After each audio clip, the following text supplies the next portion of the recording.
Hello there, and welcome to this week's Coach's Ramble with LS McClain.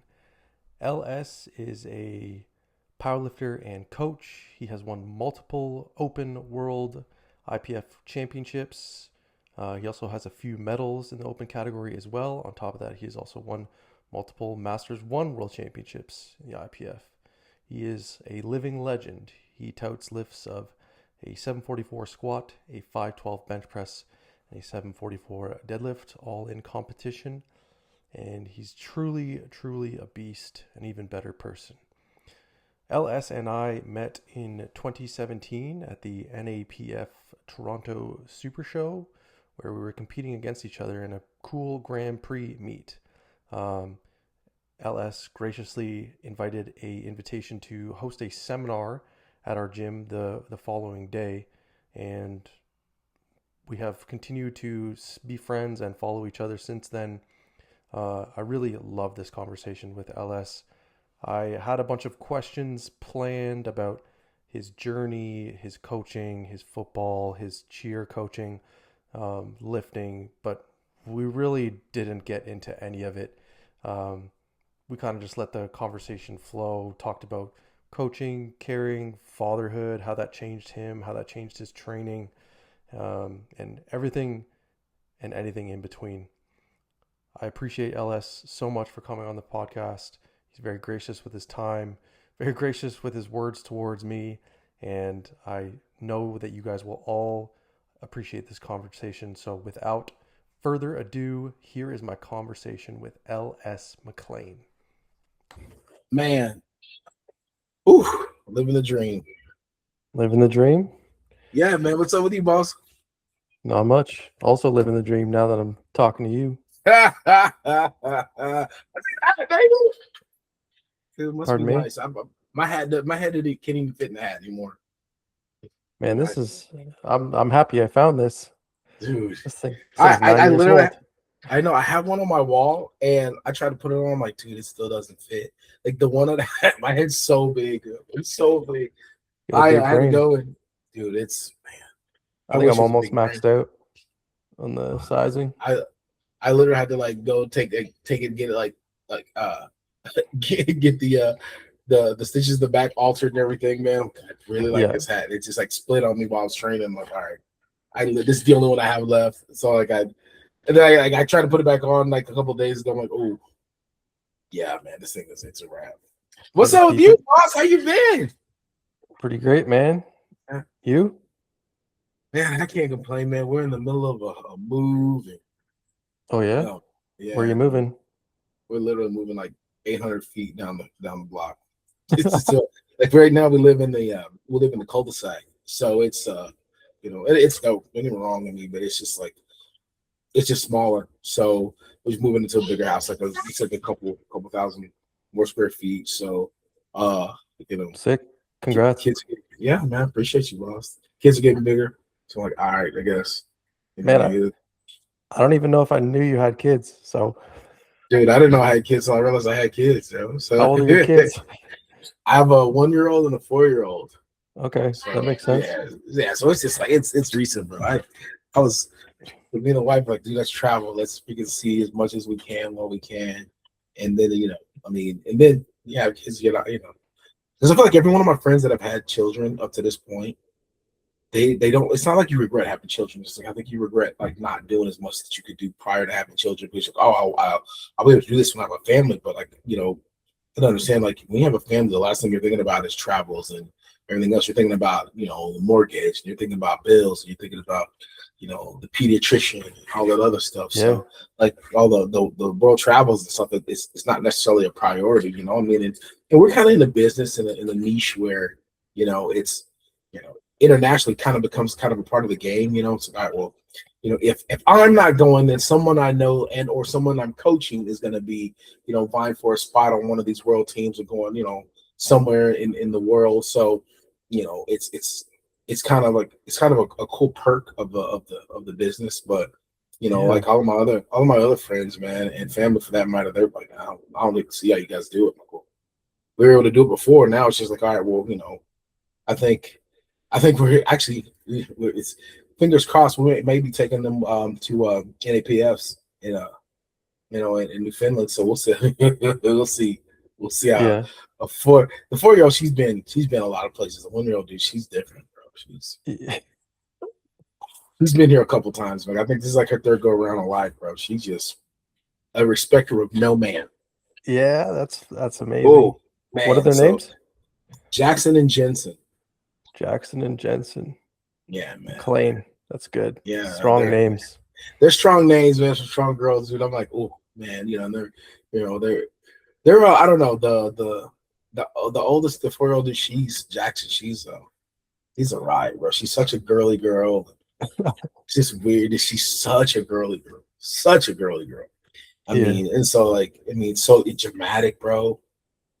So dramatic, and all these feelings like you're 4. I'm like how are you in the middle of like a mental breakdown? Just I need time. Like you need time. Time for what? God forbid those Legos not put themselves together. So and then the 1-year-old dude, she's a G. Bro. She's Taylor. She'll fight anybody at any time. She's about that long. She's nuts. So yeah, she's nuts. No, it's good, man. Yeah, she's always. I mean, she's the definition of stay ready, so you don't have to get ready. She's ready to go at anybody at any time. Like sizes you up, like a legit size you up from head to toe. And then if she decides I like them, it's a bet. If not, then that's it. Like she's gonna stare you down the rest of it. Like I'm like, who is this little kid? You know what I mean? So it's but I can't deny him. Like one literally looks like my oldest looks like a pretty she's so pretty. A pretty version of me. She looks like my sister really.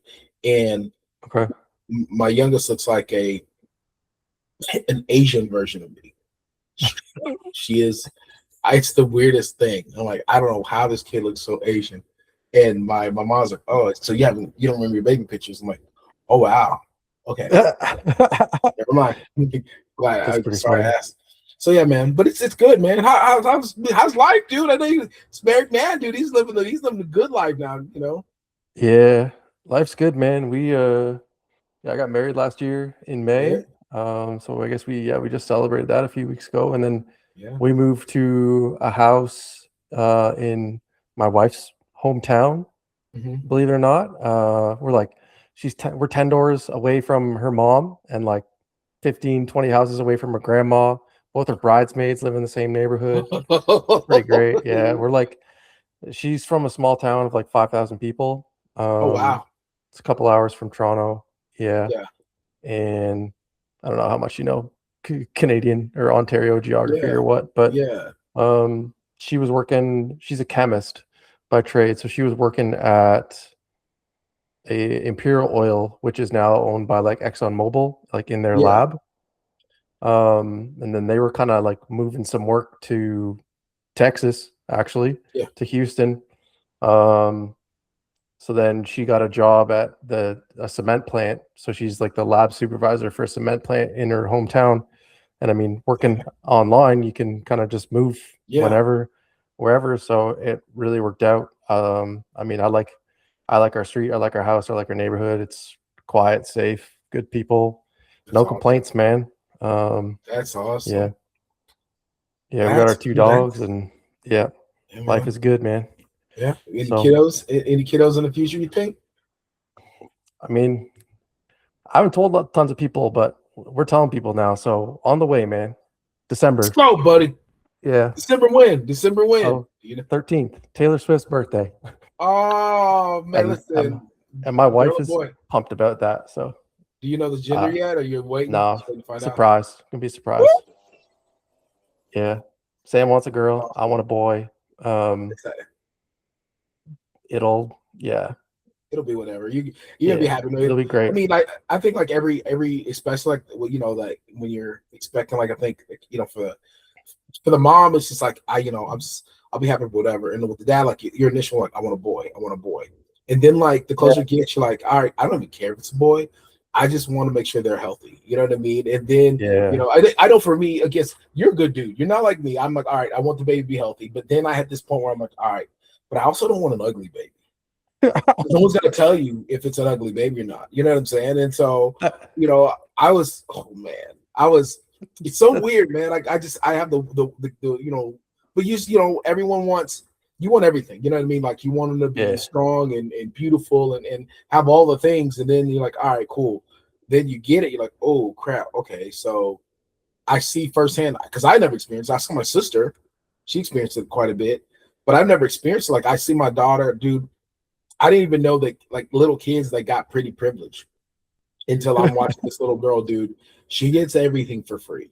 I've gotten, I up to this point, I can't even really put a price on it. I know like I got a couple of two pair of $200+ shades, sunglasses for free because of her. She's like, Daddy, I like these. Those are What? awesome, man, but those are pretty expensive. And I was like, oh, we're doing a closeout on these anyway. You know what? Y'all take them. Like, what? Come on. That's amazing. What? Yeah, dude. So I mean, Yeah. it just gets all kind of stuff for free, man. So I mean, and it's cool being a girl dad. I mean, I'm already a huge crybaby, but now I have an excuse to cry about stuff, So Yeah. I mean, it's just beautiful, man. Like yeah. Yeah. I mean, honestly, congratulations. Thanks, bro. That's super sick. You know what I Yeah. mean? Like maybe the baby decide to be a little lazy, not come out to maybe December 22nd. We can share a birthday. It is what it is. Oh, You know what I snap. mean? I But don't think Sam would love that. no, not at all. Not at all. Not No. at all. Not at all. Uh, But yeah, that's that's pretty awesome, funny. man. And I mean, I've been noticing that stuff more because I mean, babies come out and they kind of just look like aliens and whatever. Yeah, So absolutely. it's Yeah. funny you said I just don't want an ugly baby or whatever. Nah, man. Yeah, Then they start and becoming little like carbon copies. Like, oh wow. Oh yeah, man. yeah. Yeah. Well, Sam told me if it doesn't come out with red hair, she'll leave me. So hopefully it's a ginger. But Oh yeah. yeah, it's funny because I want a guy partly because of like our boy, partly because of like sports and whatever, but I also just Yeah. like I know teenage boys suck, and I They don't suck, want dude. to have a teenage They girl suck. at that time. But I mean, either way, Mm-mm. Yeah, I that's like don't. a bad way of Well, looking thinking that, but about it. no, it's not because I'm telling you right now, man to man, like any and everything that I think about, like like with a girl, I'm like, oh god, she's on a period, she's gonna do this and that, and I'm like, oh, I told my wife, like, that's all you, bro, that's all you. Everything else, the loving and the setting the standard and taking up places and buying her stuff and spoiling her, I will do that. I will Yeah, discipline. I'll do all that. But when it comes to girly girl stuff, I'm out. Don't even expect me. I'm telling you right now, like when it comes to the crying and the broken hearts, I'll be there. But for the girly stuff, I'm out. The training bras, all that stuff, I'm out. I don't want to do any of that stuff. Let's say, but here's the thing. Conversely, if it's a boy, I'm there. I got everything. yeah, But then so our first straight up girl. Second, we like thought it was a boy. Oh my, the whole time. And I mean, like went got the ultrasound, did not know. Like I gave it to one of my cheerleaders, like, hey, you gotta be, they wanted to do a gender reveal for us and everything. So the oh girls, they put it all together. And then, oh, it's another girl. I'm like, oh, that's what's up. This whole time, even my wife was like, oh, this is definitely why I feel it. And yeah, so like we're getting, this is no joke, just like what night, dude, this like maybe a couple of weeks ago. We closed in the house. She's like, I mean, we have more room now. I'm like, yeah, that's what's up. She's like, I mean, boy. I'm like, what? Okay. I mean, we'll try. Third time's a charm, or I'll it's have three funny. girls. But yeah, man, My it's exciting, man. my mom and her older sister, they're like a year apart or whatever, Yeah. and then their younger sister is like 5 or 6 years younger. Yeah. And it was because my grandpa wanted a boy, and then he got Yeah. another girl. Another girl, So man. So I'm like, we're will gonna happen. try. Like, I mean, and I got a couple, but it's just weird because I have a string of friends. It's like they're all like cheer dudes. And I have two that have the kids are exact same age as mine. And then there's another three that their kids are like a couple years older than ours. And it's so funny because I guess that's five of them. All five of them went two girls first, and then one of my buddies like, I'm gonna roll the dice. There's not a procedure. There's like this, I forget, but there's something you could do like to get almost not guaranteed to have a boy, but make your odds of having a boy a little bit, Wow. better. And crazy enough, as educated as I feel like I am on the subject, and as much as I research, you know what I mean. Like I you're like me, like you're gonna dig through the crates. You gotta do your research prior. I already know this, and so I do all this research, and for some reason, I never, not one time, looked at that, like at that particular method. And so, my buddy's like, "Yeah, man, it's like a 95% chance." Like, I'm like, 95%? That's insane. There's no way, 95%. And he goes, does it, has a boy. Because my buddy Jody tells Jody, "This is what I did for boy." Jody goes, does the same thing, boy. The other Huh. three guys, boy. I'm like, whoa. Oh man. He's like, "I can tell you exactly, but you got to follow to a T." And it's, I forget how much. I think it's like 4 or 5 grand. It's only 5 grand. Okay, that's what's up. And then I tried to tell my mom, she's like, "You can't play God." I'm like, "What am I doing, Mom? I'm Yeah. just telling you." You know what I mean? I'm like, you know what? You like the idea of having all these little grand girls running around, which is cool because you can just, they're all your little dolls. But then when you go home, then you're not hearing the yelling and the crying and the daddy, daddy, daddy, daddy. I'm like, I'm just, but I don't know. I mean, the idea of having 3 kids is, Seems busy. my God, 2 is enough. I mean, and I Yeah. mean, you already know, working from home and having clients and everything online, everything, like, you're like, I mean, you have it's like this infinite / finite amount of time. You know what I mean? Like, it's like, I should be able to handle all this within 24 hours, but then, like, add like those little players to the game, dude, and they eat up all the little time, and Yeah. I Yeah. can't. I'm already trying to figure out like how I'm gonna work at home. You'll Here's the thing, dude. Yeah. You'll figure it out till you don't, and then when you don't figure it Yeah. out, then, I mean, at least you have a village. You know what I'm saying? So, Yeah. so when you have a podcast or something, like with me, like, if I have a podcast, I'm just hoping and praying that the snacks don't run out and that they just can stay quiet. I did one, the last one I did, like, it probably was like probably an hour 45 minutes, and it ended up, after I edited out the kids running through in and out, it ended up being like an hour 20 minutes. They just kept coming in, chiming in, like, "Hi, Mr. Man, what's your name?" And Yeah. guess what? My tooth fell out. Like, Yeah. okay, Yeah. cool. Yeah. You know what I mean? And everybody's always, they're so cool and accommodated about it. So it's just, you know, you kind of figure it out. But I think it's one of those things where, you know, it's kind of a blessing that we get to do, what we do, and we're able to, do it from the comfort of your own home, and it's always a little scary because it's like one of those, like, if you don't work, you don't eat. If you stay still, you're gonna, you're gonna Yeah. suffocate. So, you figure it out. You know what I mean? Like, you're a smart dude. You know what I mean? It's not like you're gonna, feel like, I'm like, hey, you know what? I guess, you know, I coach 80 cheerleaders. If I can't find one of those 80 girls that can watch two little crumb snatchers for an hour, 2 hours, then I'm Yeah. fed with life. You know what I mean? And I literally just put out Yeah. a mass text like, "Hey, y'all, um, somebody's got to watch these kiddos because they don't want to be quiet." Like, "Yeah, I got it." And so literally, Amazing. yeah, I dropped one off. And I mean, it's cool because they both favor like a different girl, and the girls that they like, they happen to be next door neighbors, or I should say, they live in the same complex. So they're like right, like, across the hall from each other. So, like, all right, cool. Down and be like, "Hey, you take her, cool. Let me know what y'all need, And my wife, she's like, I'll go pick them up, 30 minutes because I gotta take them to gymnastics. So I mean, it's good. So yeah, man. Wow. So that's what's been going on, man. I'm so excited for you. Thanks, bro. That's so dope, man. God, so dope. So, I mean, this is kind of one of those things where I wondered if people were going to figure this out, because anyone who's a dad, I've been asking this question, so I figure I'll jump right to it. Is how did training change? How did life change? But like, how did training have to change once you became a dad? And then those, like, that first like year when they're your first baby. Um, you accept the fact that your time is not yours. Yeah. And it changes in that. For me, it was a lot less motivation and more just discipline, knowing that I have to do what I have to do.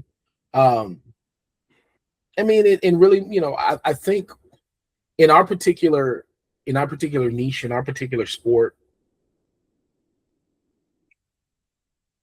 you can almost, if you're knowledgeable, I guess, and you speak, either you coach yourself or you have a good coach, you can work your time around your family life, and you accept the fact that I'm not gonna be spending, the 3 and 4 hours in Yeah. the gym like I did, and and your times in between sets can definitely be cut in half. You don't necessarily talk as much, you don't necessarily chill as much. For me, I just stopped going to a gym and started just doing everything at home. So that dramatically, that was a drastic cut, just in time. And so Yeah. I was able to afford myself more time with family, and honestly just trying to stay locked in, because you don't necessarily care as much about training as you do. It's like, I just want to spend time with family. You know what I mean? Yeah. Because it's just, you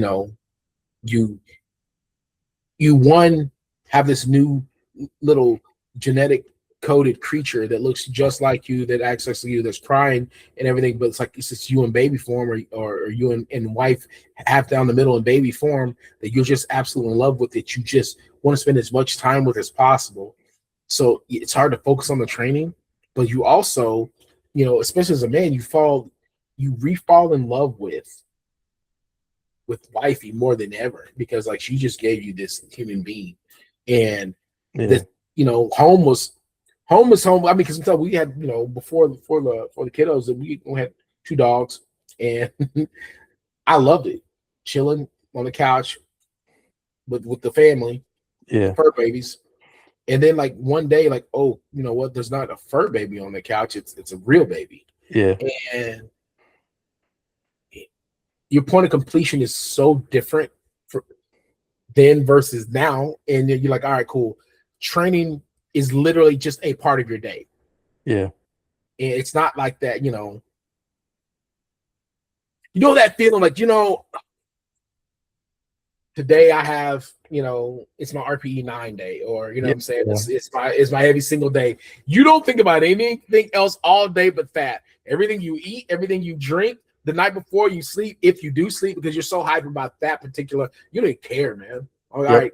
I'm glad that I have this 1RM, because that means I don't have to spend all this time doing a bunch of drop sets, so I can get back to the family. It's just like training becomes a part of your day, not the highlight of your day, which is honestly, as a creature of habit, as a lifter, as a trainer, as a coach, it actually kind of made it a lot easier for me to, like, give myself a bit more grace in my training, and give myself an excuse to like take time off. Because before I would just, I just burn myself down to, down to the ground. Like, I just got to get it all in as quickly as possible. I'm like, I mean, but why? Like, I Yeah. know, I know the science behind it. I know that if I take this session off, I'm not going to lose all the strength that I've acquired. If anything, I probably help myself a little bit more. Um, Yep. I think I learned to listen to my body a little bit more, and so the training actually got a little bit better for me, because I didn't spend as much time, and the time that I did spend in the gym was definitely quality over quantity. And I think I appreciated. I feel bad saying it. I appreciated those little bit of time that I had away from everything and everyone else. You know what I mean? Because Yeah. you're so fixated and so just wrapped up into being with your family and being with that little one that nothing else really matters. And I mean, to an extent, it's not supposed to, but there's a point where you're like, all right, I gotta focus on this, or I'm gonna die under this under this weight. You know what I mean? Yeah. Like, Yeah. I can remember. I can tell you, this is probably the craziest man-to-man moment. I think it was like 750, 760. I don't know. I had like three. It was like heavy. It was heavy doubles, and I like 3 sets of it. I got my first set squats. I got that knocked out. Second set, I got knocked out, and then I got to that third set, and I just remember like, oh man, I wish my little one knew, like, how heavy this weight is, and then when she's older, she'll be able to see this video. She'll be so proud to see, like, this how strong my dad was. And look, so I'm like tearing up and thinking about it as I'm like, lifting it off and getting ready, like, to walk out. And I'm so overwhelmed with emotion. I'm not necessarily thinking about, hey, let me stay tight, let me stay locked in, and this start doing, man. And I'm like, oh, I re-rack it. And I chill for a second. I'm like, dude, I can definitely die being emotional right now. I need to chill. That was like, I mean, I almost saw the light for like a quick second, man. And I, kind of after that moment, I need to learn to lock in a little bit faster, and get this weight, dump, get out, you know what I mean, so that I can, so that I'm able to see my little one, like, because otherwise I'm not going to be able to. But yeah, it definitely it made my training a little bit easier because I was able to give myself a little bit more grace, two, focus more on the task at hand, and not spend as much time in the gym like lollygagging. So it definitely helped the quality of my lifting, and also just you know you know you don't have you have those points of like kind of a like self-assessment, like, all right, is what I'm doing, does it speak to what I'm trying to accomplish? Or are my accessories speaking to what I'm trying to accomplish with my squat, bench, or deadlift? Or am I power building? Am I bodybuilding? Am I trying to gain more strength? What exactly am I doing? Or am I just doing a bunch of extra just because I feel like I've not done enough in my training? Am I training to get tired, or am I training to have an effect? Yeah. So it helped me with a lot. Like as far as I'm concerned, it really helped me. Just my training overall became more of a quality experience, a quicker, more efficient quality experience. I mean, and I definitely got to a point where I'm like, oh, this is the strongest I've probably ever been. And, I don't even know that I even care to show anybody. You know what I mean? Like, I'm just like, I, my wife was like, hey man, this is, at the time, it was like the 105. It was like the 105 world record. I forget. I don't even know what it was at that time before Anthony put it in the stratosphere. But she's like, "You're doing it for doubles." She's like, "We need to get a meet. We need to find a meet." Like, I don't really care about a meet right now. Like, I don't. It's not even. I don't care. Like, I just wanted to spend time with family. Yeah. And I enjoyed training. I enjoyed the process of like waking up, giving a bottle, make sure everyone's good. Going downstairs, hopping into the garage. Oh, it's 105 in here. Bet, let's do it. And it's just going crazy. And well, what are you gonna post? Oh, I'll just post one of the warm-ups and call it my top set. Oh, okay. Why don't you show what you really do? Nah, who cares about it? You know what I mean? Like, I just really, really enjoyed it, and it was a good experiences, man. Like, I think, and I think for you, it'll be one of those types. I mean, like, I think, again, I mean, I always give a long answer to a short question. You're very good at just, you to my knowledge, you're just very good at like breaking stuff down. Like, you don't really, I've never known you to waste time. And anybody I've ever talked to, like you're very no nonsense. You're very no nonsense about Your stuff. fault, bro. Yeah. But you know what? I mean, at the end of the day, let's be honest, like, that's where people end up like kind of missing the boat and missing out on so much, because they waste a lot of time doing a lot of nothing. As long as I've known you or known of you, like, you don't lollygag, you don't waste time. And I wish I was better at that. Man, I don't know, like, because obviously don't have kids yet, and I'm older now, and my time is way more precious than ever. Yeah. And it's gonna happen even more so.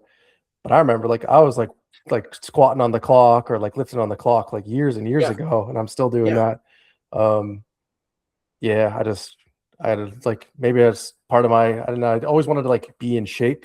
So like, if you're doing like straight sets or whatever, like just making sure you're not spending too much time. But then I guess part of that too was like, before I was coaching online, like as a personal trainer, it's like, okay, I got this like 2-hour time slot in between clients. I got to like bang this out. Don't talk to me. Right. And so it's kind of just how I've been, I guess. I like working hard. I like breathing heavy. Like some people, get all thrown off when powerlifters are breathing heavy, warming up, or like just in between sets. It's like, oh man, like I want to be in shape. Like, yeah, I was, and maybe that's like athletic background or just whatever. It's funny you said all that about like everything getting more efficient and wanting to be there for the kids, and like just wanting to like not think, or like it didn't become such a focus for you. Because in a way, that I feel like I already shifted to that, but like part of that occurred because I have like a bad enough like back injury, like L4, L5 disc. So like that happened last year, and it got to the point where like, okay, I'm just like not going to squat and deadlift for a while, and I'm just going to like bodybuild or whatever. And it just like opened up so much bandwidth for my like coaching and my life, because that you were kind of just talking about, it's squat day or it's deadlift day. Like I want to get your all my check-ins done so I can deadlift. Like, Yeah. I don't care about you right now. You are just like an No. obstacle in my way because it's Right. deadlift day. And Exactly. I'm just Yeah. trying to get like check the boxes where like, it just gives you a little bit more time and bandwidth to like work with people and care. So sure that'll happen some more. And the other thing I was going to add to that, Austin Ryan, he Name coaches sounds familiar. he coaches Walter and like Eric Willis and Yeah. Yeah. Yeah. Yeah. Yeah. Yeah. I was talking to him and he said he didn't want to miss a single thing. So he would go into his garage and start a timer for 60 minutes. And then he just like figured out after a few Yeah. weeks, like, okay, like I can do this, this, and this. And then like Yeah.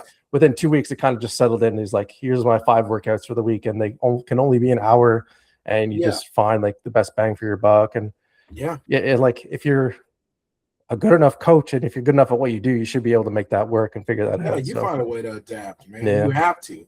I mean, like I used to love just being able to go in the gym and just go and just, I got a little time left. Let me go and do this. Let me go do this. And like, not having that time or knowing that, you know what, I heard, man, I can't remember where I heard it from, but basically a guy was getting up at, he was going to bed, at a decent hour, but then he was waking up, 4:30, 4 o'clock in the morning and training, and, working out as hard as he could, getting it up with, and then, maybe going back to bed a little bit so they could get up and make sure that, he can hang out with his kids and everything before they went to school.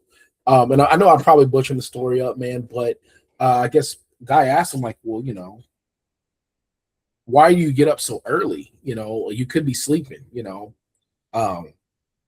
he's like, well, at that hour, the only time I'm wasting is mine. I'd rather waste my time than their time. And, that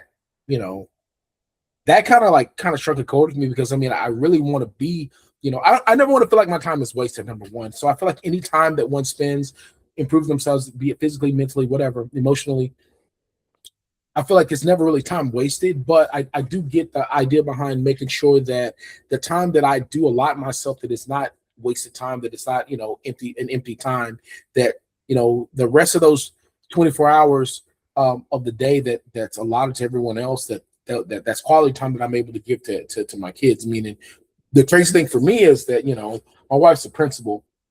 I mean, and, they work year round. There's no stop. So she'll get up, she'll go to work, and how are you going to figure out activities for a 1-year-old and a 4-year-old? You don't. You just, you can't plan that. Oh man, you just love on those little girls as much as possible. And you know what I mean? When they want Chick-fil-A, you get them Chick-fil-A. When they want to go, and watch a movie, that we're gonna be in that theater for maybe 45 minutes, and then the little one's gonna start screaming, and it's time to leave. They want to go to the learning center, they want to go to the pool, whatever. I mean, you just, they just want to hang around the house and daddy be a jungle gym, then that's it. They climb all over you and that's it. But you got to make sure that whatever time that they have, it's their time. It's not, time that you feel like, oh, I'm sacrificing this time for them.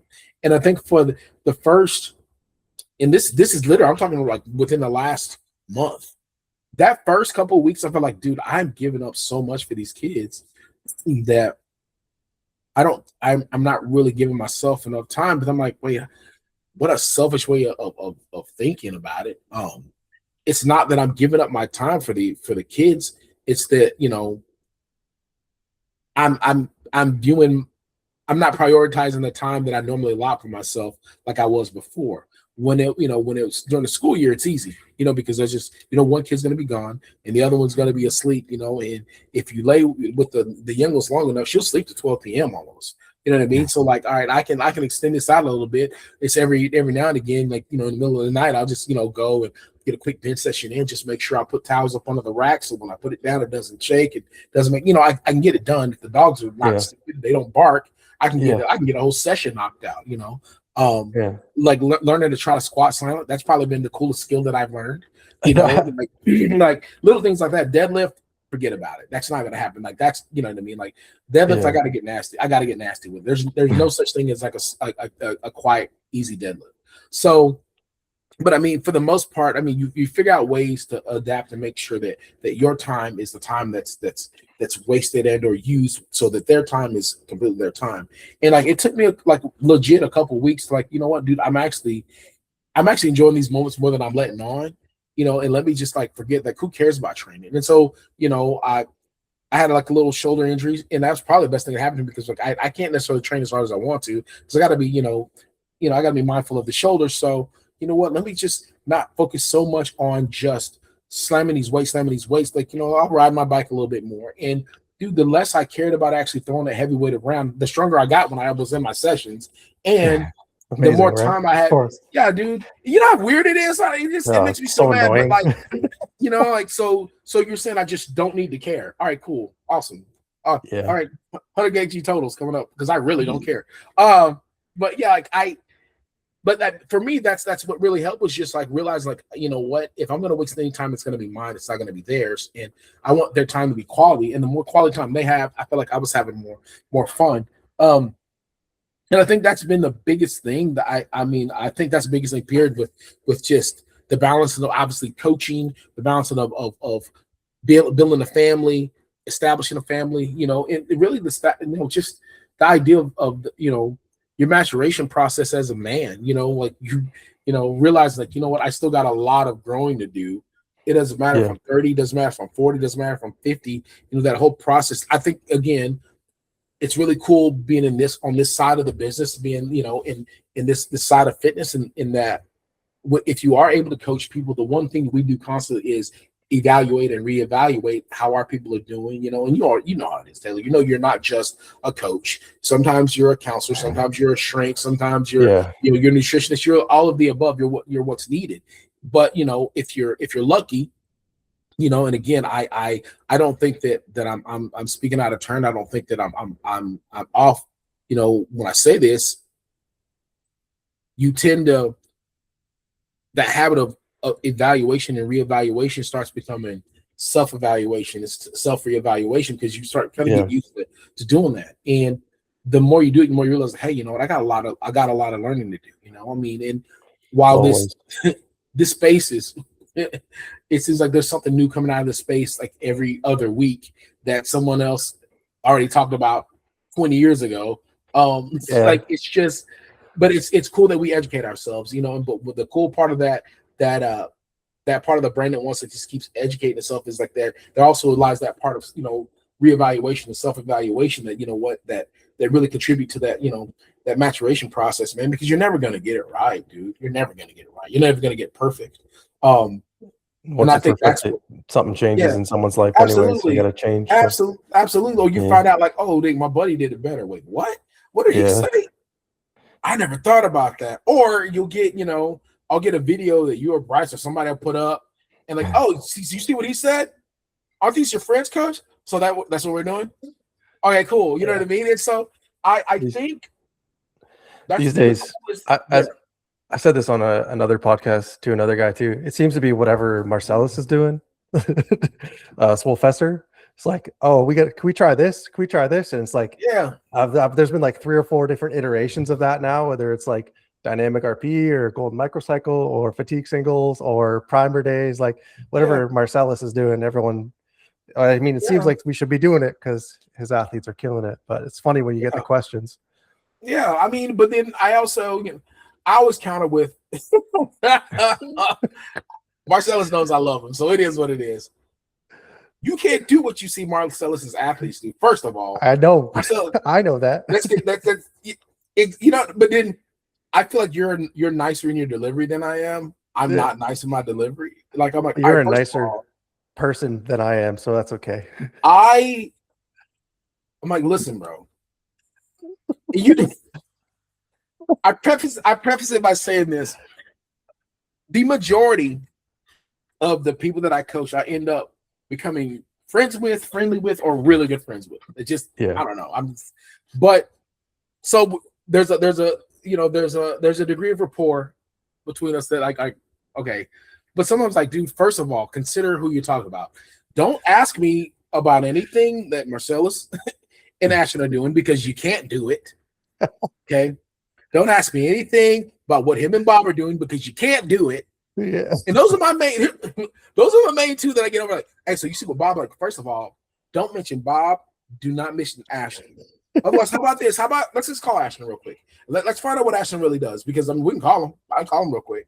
No, I'm just saying we can call Marcellus real quick if you want to. Or better yet, how about let's get on a three-way and I'll let Marcellus explain to you what he's doing with them. Because at this point, you think you can do what they do. How about this? Get within 200 pounds of his squat, and we'll start thinking about it. Oh, you're not? Okay, so let's go back and do what we're doing. No one's getting there these days. 200 pounds for him. Yeah. I'm like, dude, what are we talking about right now? The dude just squatted. At that point, he had squatted. That's when he squatted the 400 plus keys. I'm like, so. Yeah, he just squatted. We're chasing 500 pounds. Week. Yeah, I'm like, we're chasing 230 kg right now, buddy. And you want to talk? You know what? And then I'll get the call. Like, man, I'm just saying, coach. I'm just saying, like, I know what you're saying, but understand what I'm saying. But I have to say it. You know what I mean? And so, but I mean, you have to say, but before Marcellus, I mean, who was it before Marcellus? Anything that Mike was doing, everybody wanted to do. Who else? Joey. If we're Joey Flex. There's a couple other. Anything that Lane was doing, everybody wanted to do. Lane Norton. Yeah. So when him and Ben was doing their thing. There's been a few, but I mean, and here's the thing, man. Like Marcellus has got some dogs, man. And I mean, people have to understand. I get it. John Song, don't forget John Song. John Song, he's got some dogs right now. He's man. He's you know what I mean. And it's we've been in this business a minute, bro. That makes me feel old. But like, it's hard because I mean, it's a great thing. It's a great thing to see and seeing what these guys are doing. But you also have to understand, like, Marcellus has a stable of 1% of the 1%, and so there's things that you can do with the 1% of the 1% that you can't do with the regular 90%. And I'm not saying that that the regular lifter is like there's anything wrong with that. That's what most federations consist of is the people that aren't the 1% of the 1%. But these people are doing stuff that these lifters are doing stuff that your favorite lifter can't do. You know what I mean? There's literally there's a handful of them that are doing it, and Marcellus just happens to have half of the handful. And if anybody, if you've watched my podcast with Marcellus and how he, just his, how he coaches and his philosophy behind his coaching, man, like there's a lot of stuff that Marcellus does that, that a lot of people's current coaches that are doing. And there's a lot of stuff that, that Marcellus has been doing that a lot of coaches have already been doing. It's just that coming out of Marcellus's mouth, like, oh, you know what? Marcellus has got something that no one else has ever done before. Not that he's got anything that's no one's ever done before. He said Marcellus does it Marcellus's way, and it's working when Marcellus does it. And I mean, I love that dude to death, man. He's such a good dude, and he cares about his athletes so much more beyond the lifting thing. So I think that's the part people are missing out on, man. Like, it's not just it's just not just the numbers that Marcellus is giving them, but it's also the love and belief and drive that he has behind those numbers, because they're all thought out carefully. They're all thought out, with a goal in mind, And so when you have a guy that has the guy and or a girl that has the potential to be a world champion, well, then as a coach, you program with a world championship in mind. And so there's things that you can do with a person that's going to be pushing for that podium, pushing for that top 2 or 3 spot that you can't do with every other lifter, and you're not supposed to, So, it's hard. But then I've had to have this conversation quite a bit. But in them seeing it, they understand, like, what I get. I was like, how about this? You give me a chance to get you anywhere near that level, then you watch how your program is going to change. But until we're at a point where we can get you a seat at the table, we're not going to be programming for you like you're about to, go to Lithuania, and that's nuts. Like, why would I do that to you? Why would I give you something you've never done before? Why would I, you know what I mean? And so, just change your program style up. Yeah. I think go ahead. I think your point about caring goes a long way, because if people know you care about them and the program, then they'll work harder for you because they know you believe in them, and it helps breed belief in themselves. And the other side of Absolutely. it, that like, you get questions from a junior lifter about, certain programming style or whatever, or Yeah. what Ashton's doing. It's like, buddy, go to sleep and like eat your food and hit your macros, Yeah. because Ashton's been doing that for more than a decade. I think he's doing it Absolutely. for a decade before he even started powerlifting, by the way. Yeah. So yeah, Yeah, man. handle those rocks. Yeah, So yeah, people keep forget. They forget. Like, I mean, a lot of these lifters. I mean, they've been lifting and putting time in, and they've had time and attention far before they even got on this international level, this international stage. I mean, Bob was throwing around weight way before he became a powerlifter. And yeah. people forget that. So were you? I mean, yeah. Well, here's the thing, though. I didn't realize, like, I mean, Ashton's got more lifting experience than I do. You know what I mean? And so I didn't know that. Yeah. I started late. But there's a lot of guys out there that have had longevity, outside of the powerlifting, powerlifting world before they even step foot on the platform. I mean, and I mean, so it's just one of those things where everyone hits their point when they hit their point. It's just a matter of kind of like you said, like hit your macros, get your sleep, just follow your program, and the idea behind every coach is really to make you the best version of yourself as possible. And as cliche Yeah. and as general and as whack as that sounds, it can be no further from the truth. That is every coach's goal. It should be to make the best version of that present person as possible. Now, there's some that they're taking you for your money. It is what it is. I know this for a fact. And there's some that'll charge you whatever they feel like they can get away with, and there's people that'll pay because they don't know any better. And Yeah. God help them.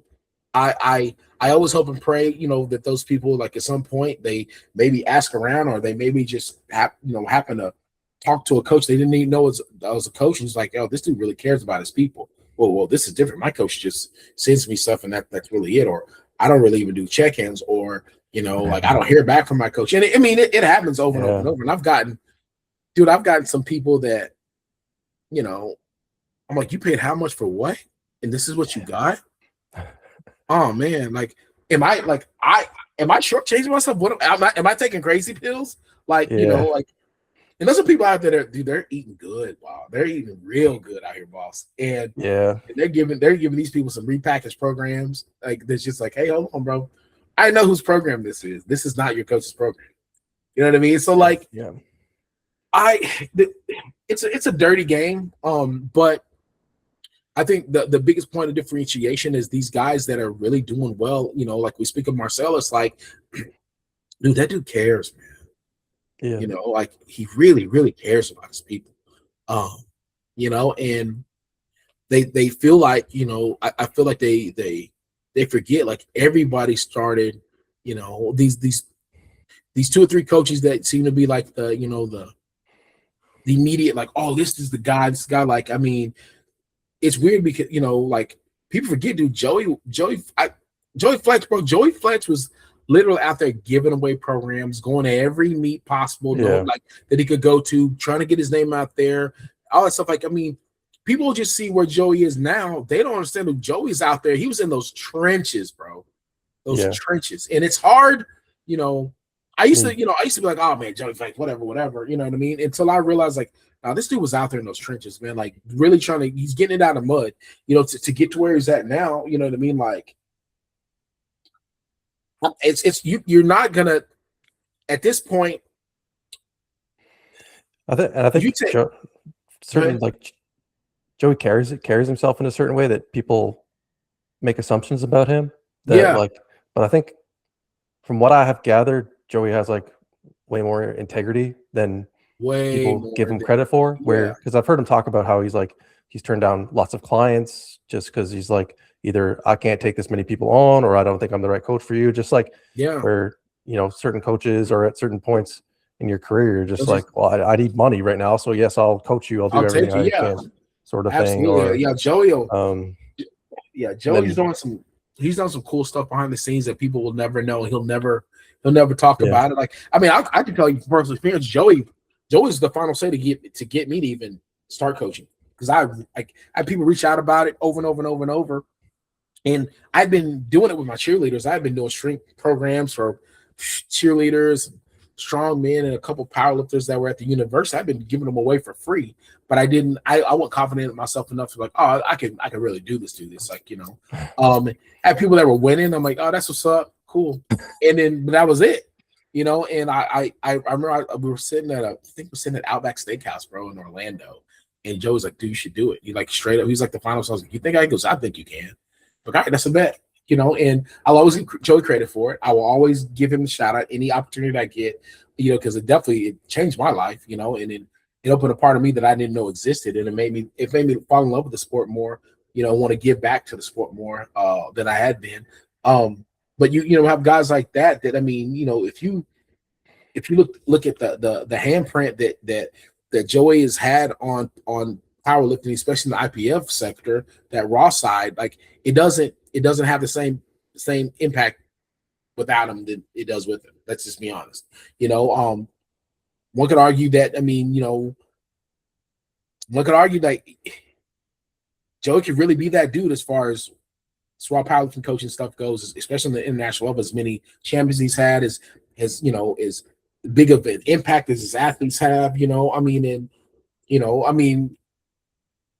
aside from Mike T, like it's hard. You know what I mean? Like it's hard, and if you can't really go to, there's a few names in this game, that you start realizing, that like, oh wow, like these are the movers shakers in it. Like, I mean, like I know for a fact if you go anywhere, north of U.S. border, like people know who Calgary Barbell is. They know who you are. It just is what it is. They know who Mike is. They know who Joey is. And like now, really you look into it now. Marcellus is starting to become one of those. The strength guys, those guys definitely. It's honestly like that North America region, that's maybe 5 or 6, in the IPF sector. Like, I know what you're talking about. And that's awesome. That's really awesome. It's just it's hard when when kind of going back to like when athletes ask about this, that, and this, that, and the third. Like, well, every coach kind of has their own style. And I found that with a lot of coaches. And I learned this from quite a few of you guys, not to be you have your style, but not to be married to one specific style, because not every lifter requires said style. You know what I mean? Some lifters might really be good. And this is just me talking. I've got lifters that only want to do RPE. That's it. Yeah. They thrive on the RPE. And I have some that like, I need percentages. And I have some like, I really like that West Side style. I'm like, okay. You know what I mean? Like you get lifters that they want more of a drill instructor than an actual coach. And you almost have to wear those hats. And the thing is, as a coach, you have to be comfortable enough to like, hey man, that's not really how I am. I'm not really good with that type. I might have to send you somebody that is, and or like, hey, maybe we can meet in the middle somewhere. But I feel like a bit of patience, understanding, and grace is, really it's really needs to be extended on both sides from both client and coach, because especially in those. Let's be honest, man. You're rarely gonna find any coach athlete combo that's gonna have immediate success without knowing each other, without knowing each other's style. If they're a freak of nature, you don't really have to. It's a plug and play. You could have a John Hack, you know what I mean? Like John Hack's automatic. You know what I'm saying? Like I asked John, like, hey John, can I do your programming for a month? Yeah, sure, let's do it. He's gonna throw up something stupid because it's John Hack. There's some guys out there that are just gonna throw up something insane just because they're just freaks of nature. Speaking of him, people forget that Joey trained him. They forget. You know what I mean? Like they forget to this day, I don't care what anybody says, the greatest hype in IPF history was Brett versus John, dude. That was the beginning of it all. Yeah. You know what I mean? And like people forget, like they forget that John Hack was that dude. John Hack has been that dude for a long time. Yeah. And you know what I mean? He's done it on every stage, dude. Yeah. Every stage. Every level. As a junior. Yeah. Yeah. So like I'm like, Joey had it, like Joey's right there. You know what I mean? Like Yeah. in Sorry, I our ruined realm your of train of thought there. no, in our realm of powerlifting, let's be 100. There's been Eddie Cohen, okay, GOAT. John Hack, GOAT. Jesse Norris, supposed to be the GOAT. Supposed to be the GOAT. Joey had his hands on two of those dudes. Yeah. So what are we talking about right now? Like, I mean, and again, like, it's not necessarily about like, oh, did Joey train him for years and years and years? It has nothing to do with that. But the fact that they trusted that man enough, like, no, I'll let you be my guy when it's repping time. I'm ready to go. You know what I mean? Like, Joey's been that dude, and so and it has nothing to do with those guys being my friends, man. It's just like, we're in a game where, there's a lot of hate, a lot of shade, a lot of just, down talk from coach to coach, and I'm just glad that I came at a time where I got to see a lot of the younger guys really coming up. I got to see a lot of the guys, start establishing themselves. I got to see, a lot of you guys coming into your own, and really as I kind of started discovering myself as a coach, as an athlete, as speaking all of the above, man, like a lot of you guys yourself included, played a big part in that process, man, because I mean, it's one thing to talk to man, dude, I got to tread light when I said it's one thing to talk to, the 30 percentile, but when you're talking to that upper 10 to 5 percentile, type athlete like you guys are, like, okay, wait a minute, these guys are like in that top 10% range. They're listening to what I'm saying. They're applying to something I'm saying. They're at least making me feel like I'm making sense of what I'm saying. Oh, okay, that's dope. Now these coaches that I really admire, you know what I mean? Like they're listening to some of the stuff that I'm saying, and they're also sharing information with me. Dude, I feel like I'm getting smarter. I'm getting better at this, and my athletes are getting stronger because we're sharing information. I think the one thing that I think we're able to do, a lot of us, I'm able, at any point, I'm like, hey man, Taylor, I'm out of time with this guy. So this is what's going on. He's doing this, that, and the third. I've tried, X, Y, and Z, and I just can't figure it out. Can I send you some videos? Could you give me an idea of what you would do for him? Like, this is what his current program consists of. I feel like I'm hitting everything, but I feel like I might be missing something. Could you check it out and let me know what you thought? And you'd be like, oh, dude, I got you. Or I can send to Eric. Oh, yeah, I can send to Bryce. Thank you. I know that for a fact that would happen. I know that I could send it to Marcellus, and Marcellus would look it up. I know Joey would do the same thing. I don't know that a lot of these newer coaches, they have that rapport, they have that relationship with the other coaches to the point that they could do that.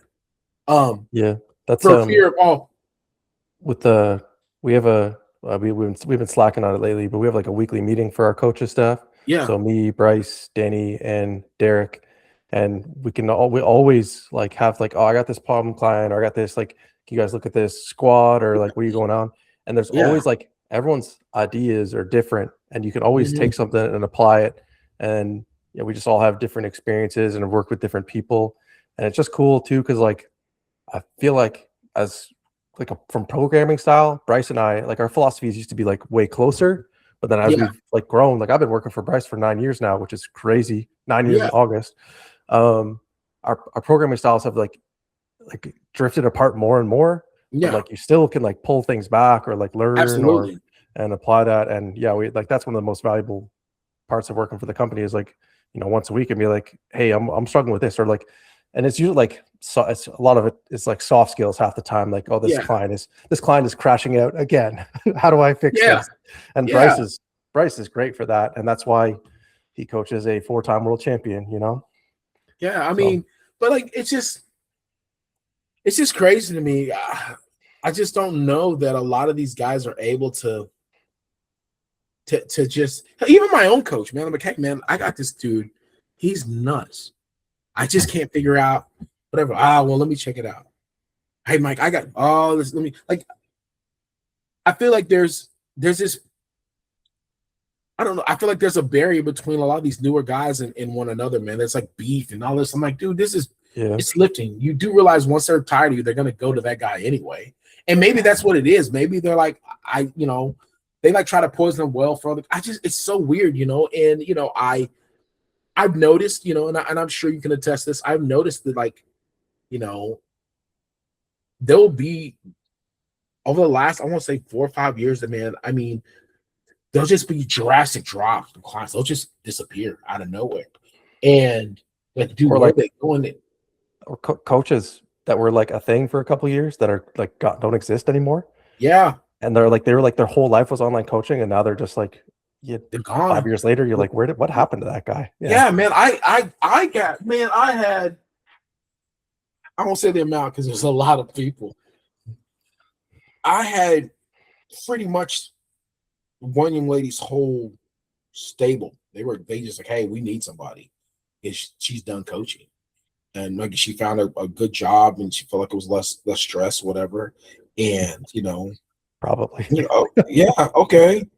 And like literally, it was like I felt like it was a part of like a class action lawsuit or something. It was like, and it was like at the end, like literally the letter was like, we're looking for a home, and she suggested you because you care about your people, and it was a lot of young women, and it's like that you really care about your females. I'm like, yeah, man. Let me see if I can, and I had to kind of, try to streamline a few things, man. I'm like, wait a minute, I actually have room, because you kind of figure out your system. That was right around the time I was kind of getting over the hump of figuring out my system to where, like, am I working every day from, for 8 or 9 hours, or can I streamline this to where, like, I'm working 4 or 5 hours and I'm really giving them quality, giving them individual, because figuring out people's patterns, those first few years, like, it's not necessarily if you can do it, it's just, okay, how many of these scenarios have I seen that I can recall? Like, all right, I can do this, that, and third. Yeah. I was just getting over that hump of like, all right, rather than I wasn't at the point of the memory recall. I was like, all right, cool. What did my notes say about so and so and so and so? You know what I mean? Like, I just kind of gotten over the hump, and I think, that kind of forced me like, all right, so what was so and so doing? Oh, she reminds me of Jack. Let me go in. So then I finally kind of got to that point. I'm like, oh, I think I can do this, because I don't fear coaching any man. Don't fear it at all. But when it comes to coaching females, I have a healthy fear of, like, I don't want to mess them up. You know what I mean? Like, I know that they were going to recover faster. I know I can throw the book at them and they'll be ready to rock. But I also know that, like, you don't want to mess them up. You don't want to mess up anything with them, and because if you do, they're going to know, and everyone else is going to know, because they're like, hey, man, I was doing great until he did this, that, and the third, and so I really learned to communicate a little bit better, because before, when you deal with primarily with guys, like, all right, cool, you good? All right, check-in's good. All right, go later. That's it. Yeah. You know what I mean? Like, I'm like, and so the first thing with one of my girls that I got from the coach, she's like, do you understand that our check-ins are a lot longer? Well, I expect it to be longer. She's like, so when you get my check-in, do expect it to be as long as the Gettysburg Address. I'm like, what? And I'm checking. It was the longest thing I'd ever seen in my life. It was so detailed, so well written. I'm like, oh, this is like surprise stuff right here. And it really made me thirst for that type of, that type of feedback. And I'm like, hey guys, everyone needs to give me this type of feedback, because I feel like I'm a better coach because of it. I've had, and like, you're right, like, they'll be here for 4 or 5 years and me crushing it, and all of a sudden they're just done. Yeah. I mean, I've had a couple I've had it a couple times, man. I had a guy soon thereafter that he was done. Man. He's like, dude, I don't want to do this anymore. Like, and it wasn't necessarily because of his people. It was because of other coaches. And I feel like people don't like me. I feel like people don't respect me. And his name got dragged through the mud one time too many. And he's like, dude, I can't do this.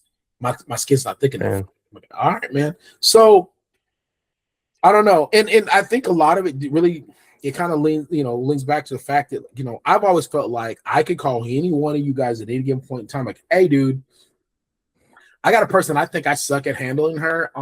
And this is how much she's paying. I would love to send her to somebody that could handle her. You guys think you can handle her, and you know what? She can't afford it. This is what she can afford, blah, blah, blah. Because I have a whole pro bono like sector. Like, I'm like, dude, Yeah. I'd been there. So we got rates, and we got rates we don't advertise, and we got student rates, and we got are you cool rates. Yeah. I'm with you there. Yeah.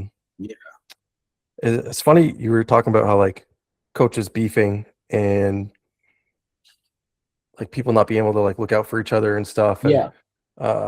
When I started the podcast, I actually had this conversation with Bryce and Dylan where I was like, hey, like, am I just drawing attention to other coaches? Like, should I not do this? Because I want to ask about all of their clients and like their Mhm. success. And it's kind of like morphed over time. But like a couple of the first Yeah, ones were just like, hey man, what do you do? Like, what do you program? Blah, blah, blah, like just like more direct. And Bryce was just like, I don't think there's anything wrong with that. Rising tide raises all ships. And I was like, wow, that's very philosophical of you. And then, you know, the second guy I had on who he just like coaches some really good like Canadian or like Ontario like super heavyweights that are squatting, you yeah, know, like yeah, 7+ and 8 and like stuff like that. And yeah. I was just like, you got enough of these big dudes, man. I just want to like pick your brain for a while and see what you're doing, because coaching guys to get 800 plus squat and then get better is like not easy because the weights are It's just not. that heavy, sort of Yeah, thing.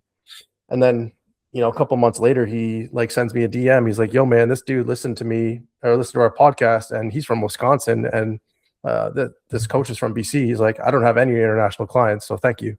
Like, he just got a client from this podcast. I was yeah, like, sick, man. man. Like, that's what we want. Like, Yeah, dude. I want people to go to good coaches. Like, that's the Yeah, goal. I mean, and So, I think that at the end of the day, that's what it's about. I mean, you just there's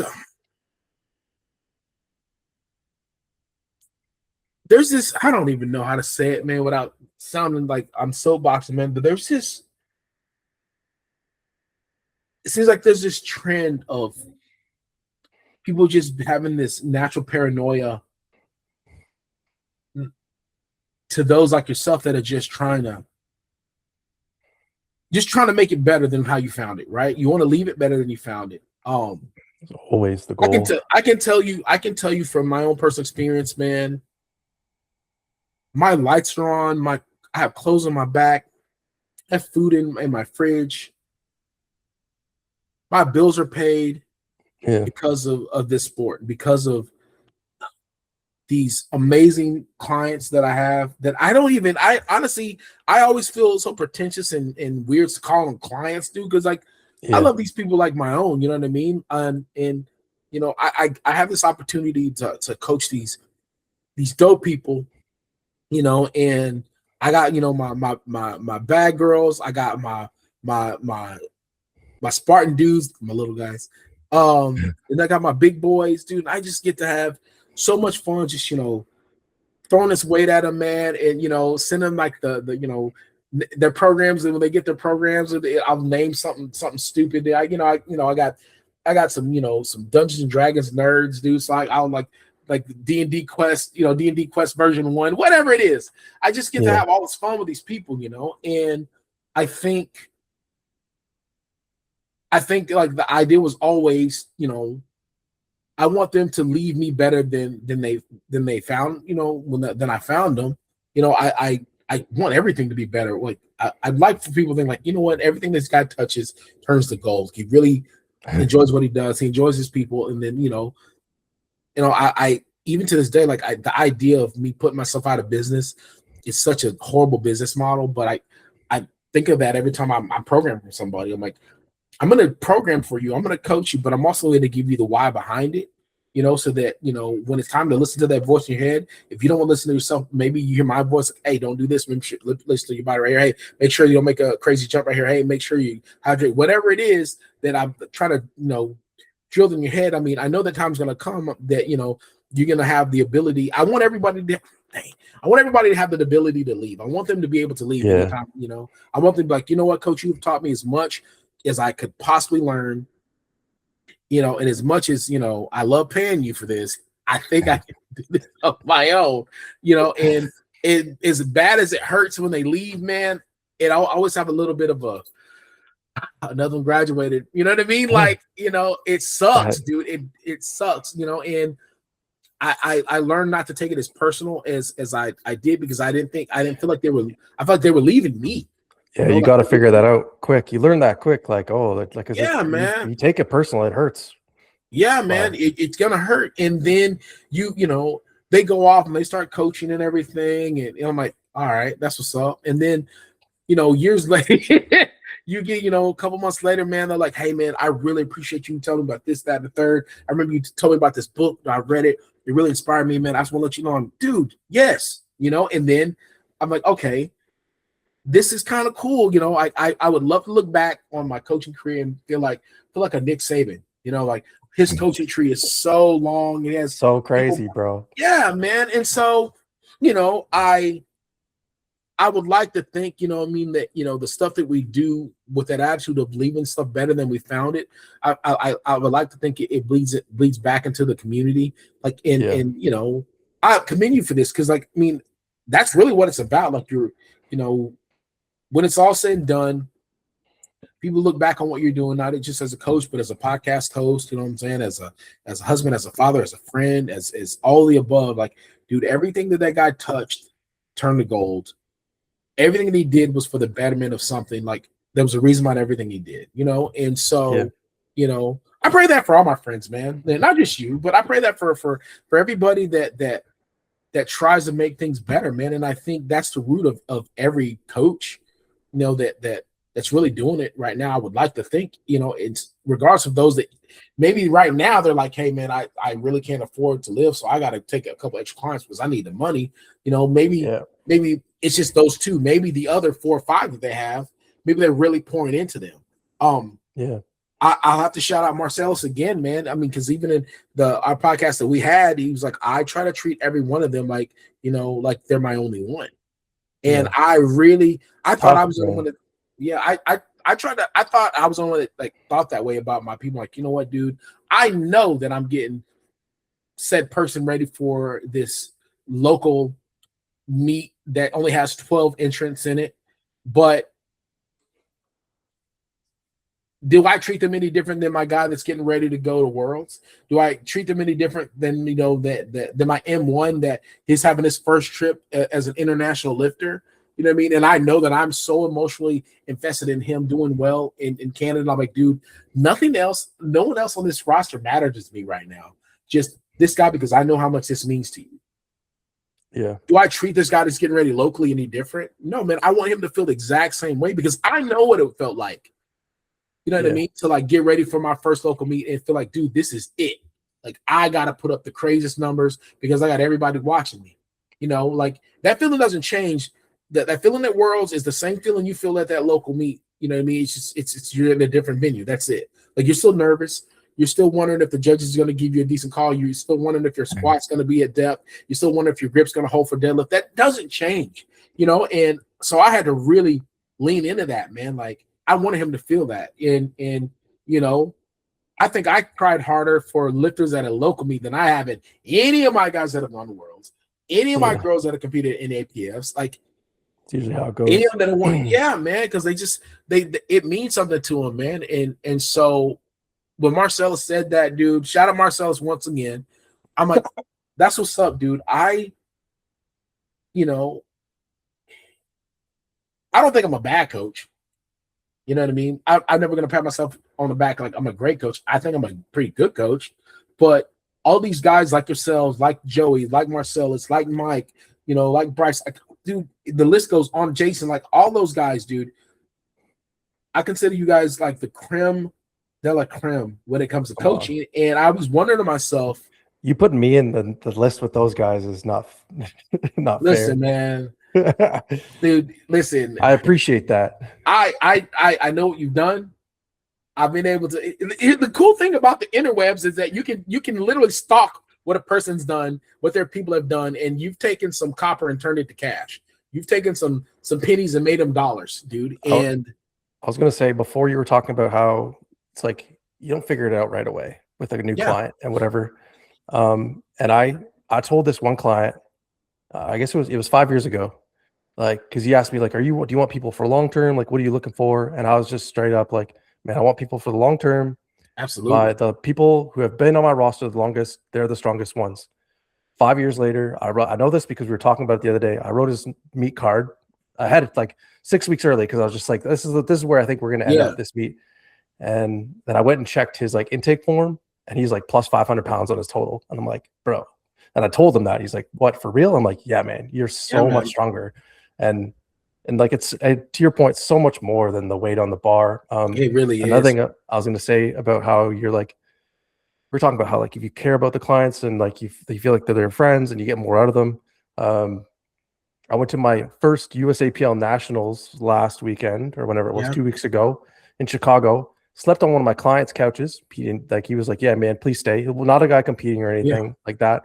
And I was gonna say the best part of my weekend was the day after going for breakfast with three of my Chicago clients that weren't like Yeah. they weren't competing or nothing. They just like Yeah, man. they're from Chicago, and I'm like, "Yo, let's go for breakfast or something." And like that was Yeah. we just hung out for 2 hours, and that was the best part of the weekend for Yeah, sure. man. Like it's just I don't think people understand, man. Like you fall in love.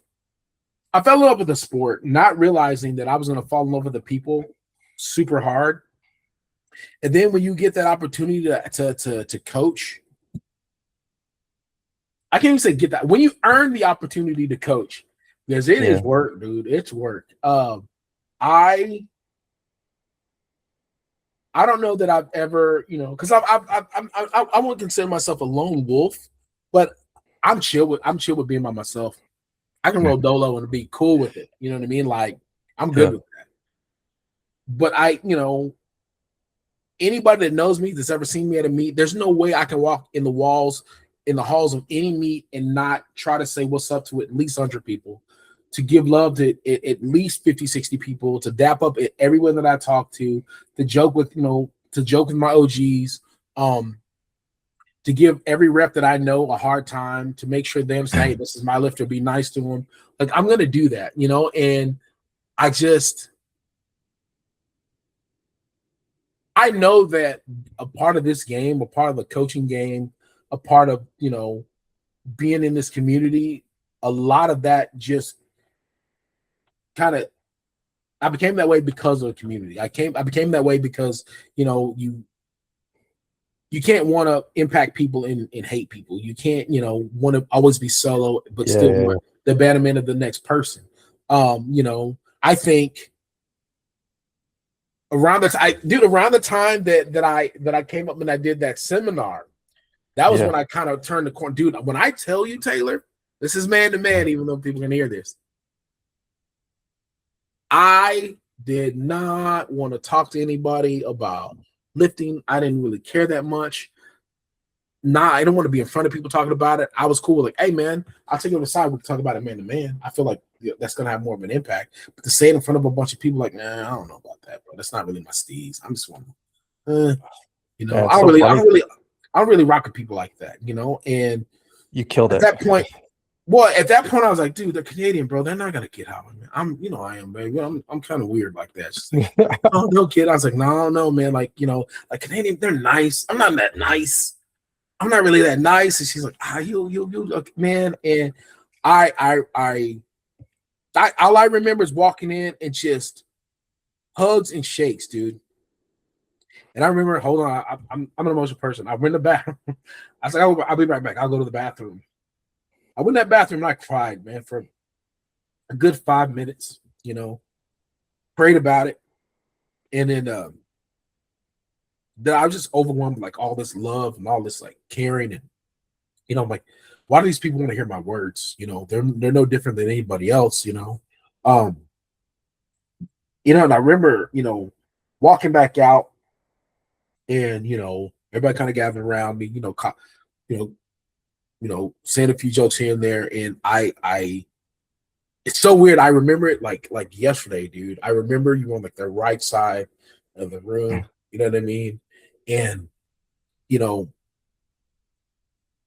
I made eye contact with you a couple times, man. And like, yeah, I get what you're saying. People like, yeah, I get what you're saying. A couple questions here and there, man. And I took a little break. People kind of doing their thing. I went back to the bathroom. I cried for another 5 minutes. Came back out. I'm like, dude, I love this. I love this. I love these people. I can do this. That's one of my kind of turning points of like, all right, I I really love this community because I didn't really know. You'll never really know how you're going to be received or perceived or whatever, man. I just knew, like, I mean, these people they've been showing me love, man. They don't really have to, but they are. I don't know why, but I mean, I thoroughly enjoy it. I mean, and I really fell in love with the idea of like, all right, well, let's see how many more people we can educate. Let's see how many more people we can impact. Let's see how much more we can kind of spread this around. And I mean, and the next thing I know, like I have my own people and really just, I don't know. And I think at the end of the day, I feel like that's really what it's about. I mean, when you have an opportunity to leave anything better than you found it, and you have an opportunity to travel and meet people and really kind of push your boundaries and everything. I feel like all of that kind of makes you a better coach. It makes you a better man, I feel like, and it gives you an opportunity to really, say something that might resonate with other people. It gives you an opportunity to really, say something that someone might identify with, or at the end of the day, it's just, have an opportunity to be impacted by other people. I know for me, I was like, dude, how are these all the way home? I'm like, how are it's all these smart dudes in the room. Like they could have done that seminar. Like it, you forget the question that Garrett asked me. I'm like, wait, what? What? Garrett, we used to call Garrett powerlifting savant. He was just like, his brain was just like working it at a different level. Another And, level. I again, honestly, I think he 9 years may have said later, like, yeah, let me get back to you about it, bro, because I know what you're asking, but I'm not for sure. And it was kind of like, I don't know if he asked I forget. I don't know if it was bench position. It may have been something about bench press, but the way he said, I'm like, bro, what? And I think we worked it out together right then. We kind of walked through it together. You know what I mean? And I think we both like taught each other something, because I was like, I've never thought about it that way. But yeah, I think I do it. I look back to those moments and look to where we're all at right now. You know what I mean? And everyone's so like heavily involved, in the national team and in their businesses and growing their business and their clientele. And it's just like every one of you guys, in some form or fashion, have such a big imprint, a big footprint, in the Canadian lifting scene, and really in lifting scene in general. It's fun to look back, like, we've all, kind of like you said, like you see a lot of these coaches kind of come and go throughout the years, and I mean, we none of us have had this like meteoric rise. We've all kind of had our you know what I mean, our nonlinear, I guess, trip through this business. But I feel like we've all, at least, coaching, kept our trend going up. So it's like it's awesome to watch, and it's awesome experience. And I remember seeing a lot of these guys like like Matt Gary and a lot of these guys that have been doing it for so long. And like, dude, I wonder how they've been in there so long. I mean, like the guys that have been coaching and handling for years and years and years, decades even. And they kind of have their little, their little club. Like, like, dude, I wonder what that's like. And I'm like, wait a minute, dude, like literally like 4 or 5 more years, that's gonna be us. You know what I mean? Like, we're not quite in that club yet. Like, we're kind of still on the outside looking in, but like, 5 years from now, man, like we're gonna be those dudes. Yeah, I've been joking that I'm just like in my peak to M1 still, and that's coming soon. And so Yeah, man. Like, I somehow got added to this group chat that's mostly junior lifters. I think most of them are Canadian. But like Elliot's in it, and like Matt Vino's in it, and there's like a couple other guys that are like pretty good.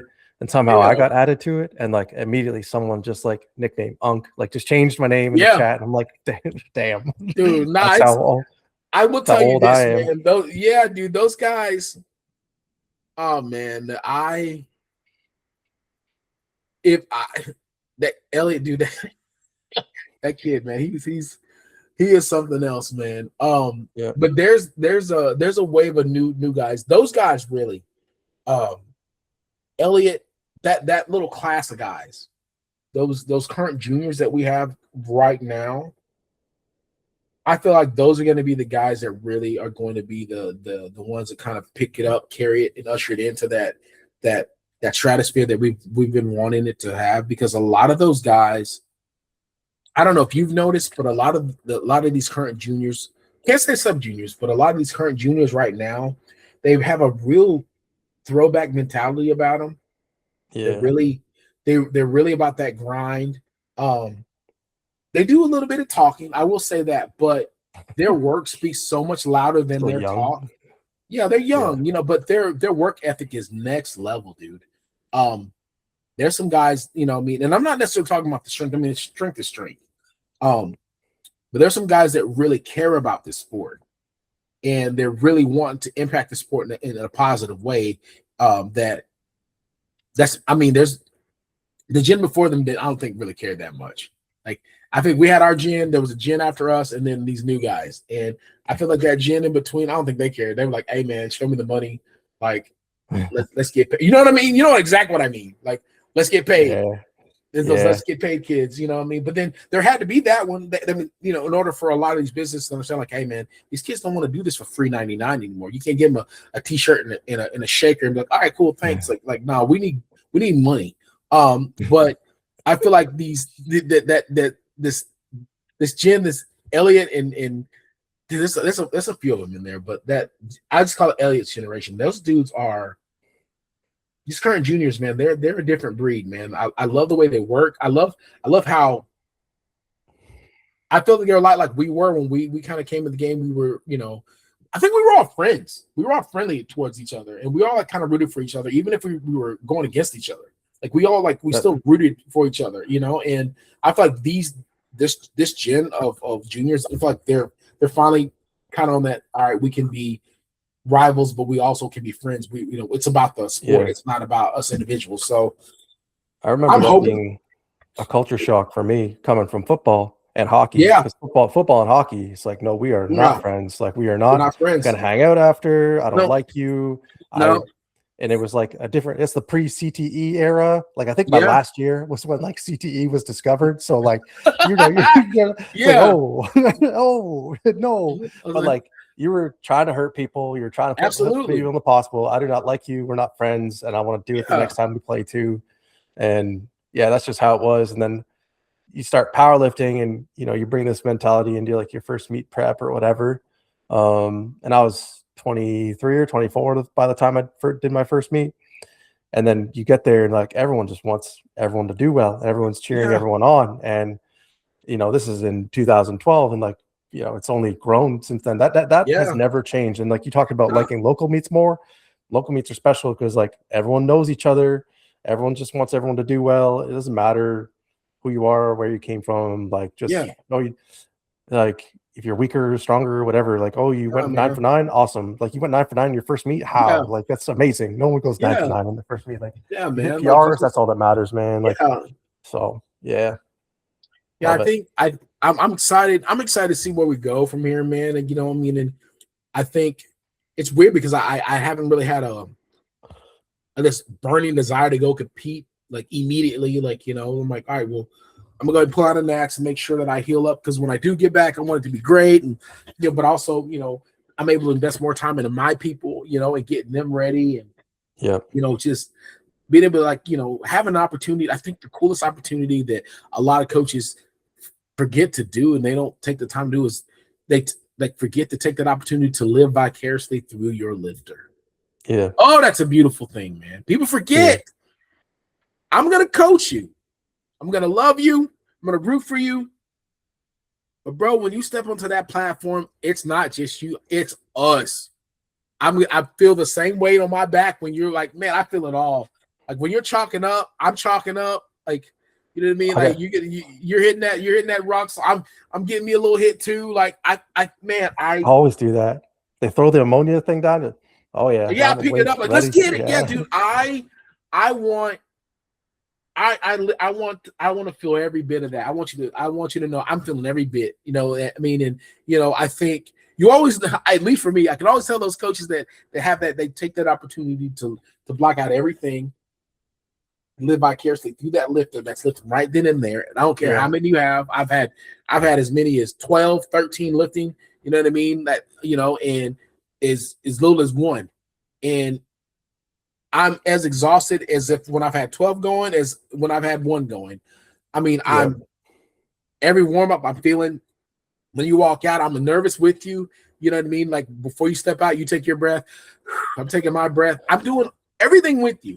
And I mean, sweating and all that stuff, dude. And when the meet's over with, I'm like, we did it. Like I just did something right. Yeah, we did it. Like, sweating and all that. I think that's one of the one things that, I mean, you know, and it's like unsolicited advice, but if you are a coach and you have that opportunity, do not waste that opportunity. Don't squander that opportunity. Don't forget that's a golden opportunity to really get in the trenches with your person, man. To live vicariously through them in that moment, it makes it so much sweeter when they succeed.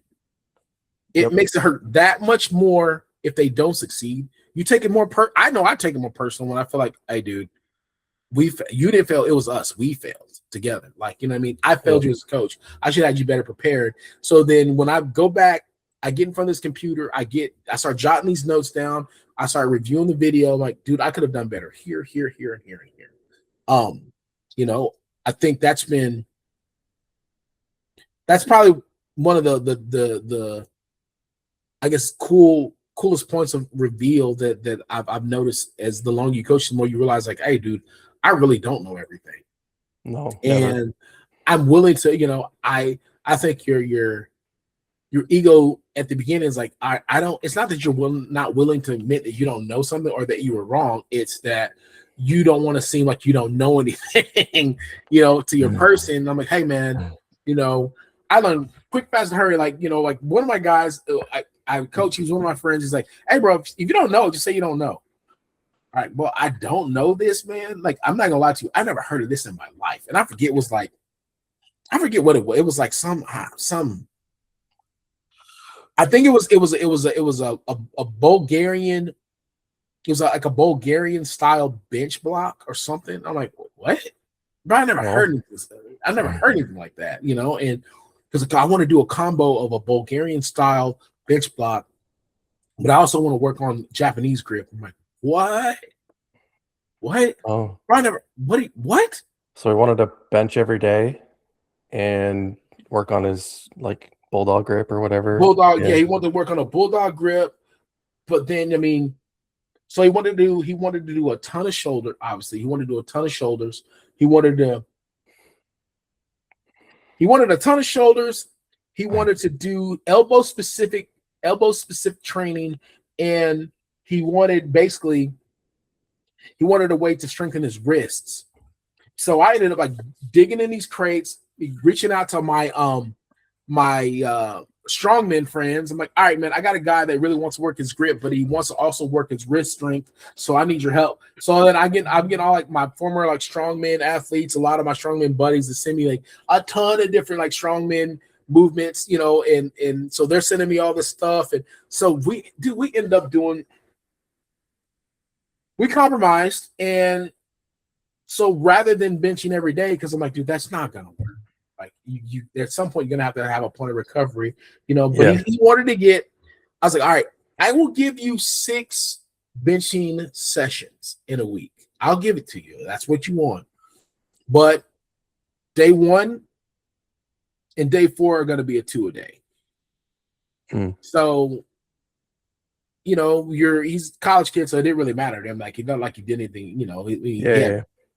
That means he didn't work. He could train. So we're gonna do a 2 a day. We're gonna do it day 1 and day 4, and day 2 and day 3. Obviously, you're just gonna get, you know, you might get a session, whatever.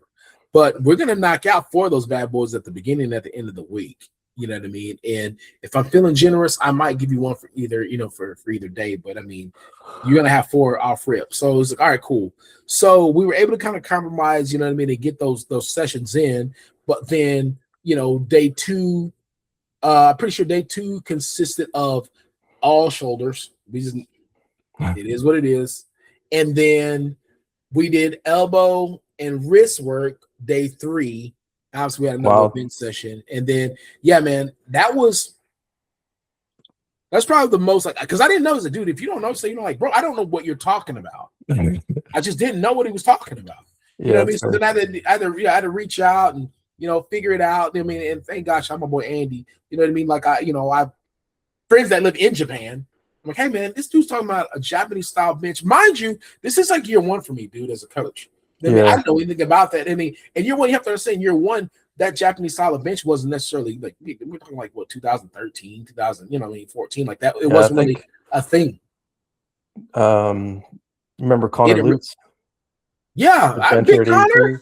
He Yeah, uh he made a video for the channel. He like worked for the company for, I don't know, not even a year at one point, but he yeah, like coached for a bit, and they made a yeah, video on the channel because he taught Bryce Japanese grip yeah, at the time. So like that's something where like I've been able to refer to that video for, but that was yeah, like man. And 2018 he made anybody that. that knows, yeah, like So I'm saying, and that's really started kind of taking off because like, and they this is like yeah, 2013, 2014. Like this is pre. I'm like, bro, I don't know what you're talking about. You know yeah, what I mean? Like the Bulgarian, I can get that part. I know that. I know what you're talking about, but like Japanese yeah, style bench, so it was, it was one of those things where like it was first time I had to dig in some crates, I had to make some calls, I had to do some research because I mean it wasn't like at that point. I think the Japanese benches that were doing it, it's not like they were like just posting it on YouTube and posting it everywhere. They were just no, throwing they up just stupid numbers, putting yeah, up dumb stupid numbers, numbers. and Um, but he was a smaller guy, and he was like, I want to be able to bench like that. I'm like, all right, cool. So let's try to do this without breaking your body. But yeah, yeah, it's just one of those things where like you want to get better at what you're doing, but you realize like I know that I don't know this stuff. I'm willing to admit that I don't know, but I'm going to find the answer. And really, yeah, I think that's been the cool part, just being around a lot of good coaches, is it's not necessarily knowing that answer initially, that initial I got the answer for it. It's just like, all right, while I don't have the answer, I am fully committed in finding the answer. I might not have the answer right now, but I can guarantee you give me 24 hours, I can find I the think answer without a I think doubt. coming to that from like a place of humility, like most clients will respect that more than just you trying to BS them and be like, oh yeah, I can know what you're talking about or something like that. Oh yeah, they're Um, gonna know. yeah. Oh, yeah, they'll find out eventually. Maybe chuck on what you're saying before about being more stressed for your clients, or like as stressed as they are on game day. Because Yeah. I was like same at that meet last weekend and probably all the meets that I've been to in the last little while. Mhm. Like as I grew as the lifter, and I think partly this was like maybe because partly because I became less competitive, but probably just more maturity and things like that.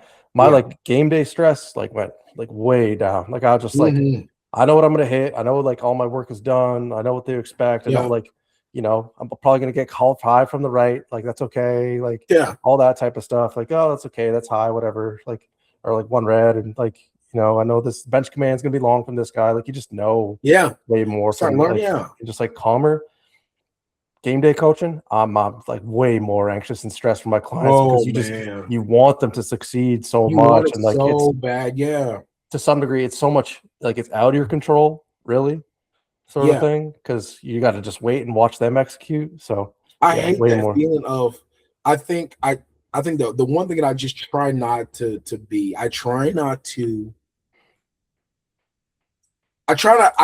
let them know I want this for you.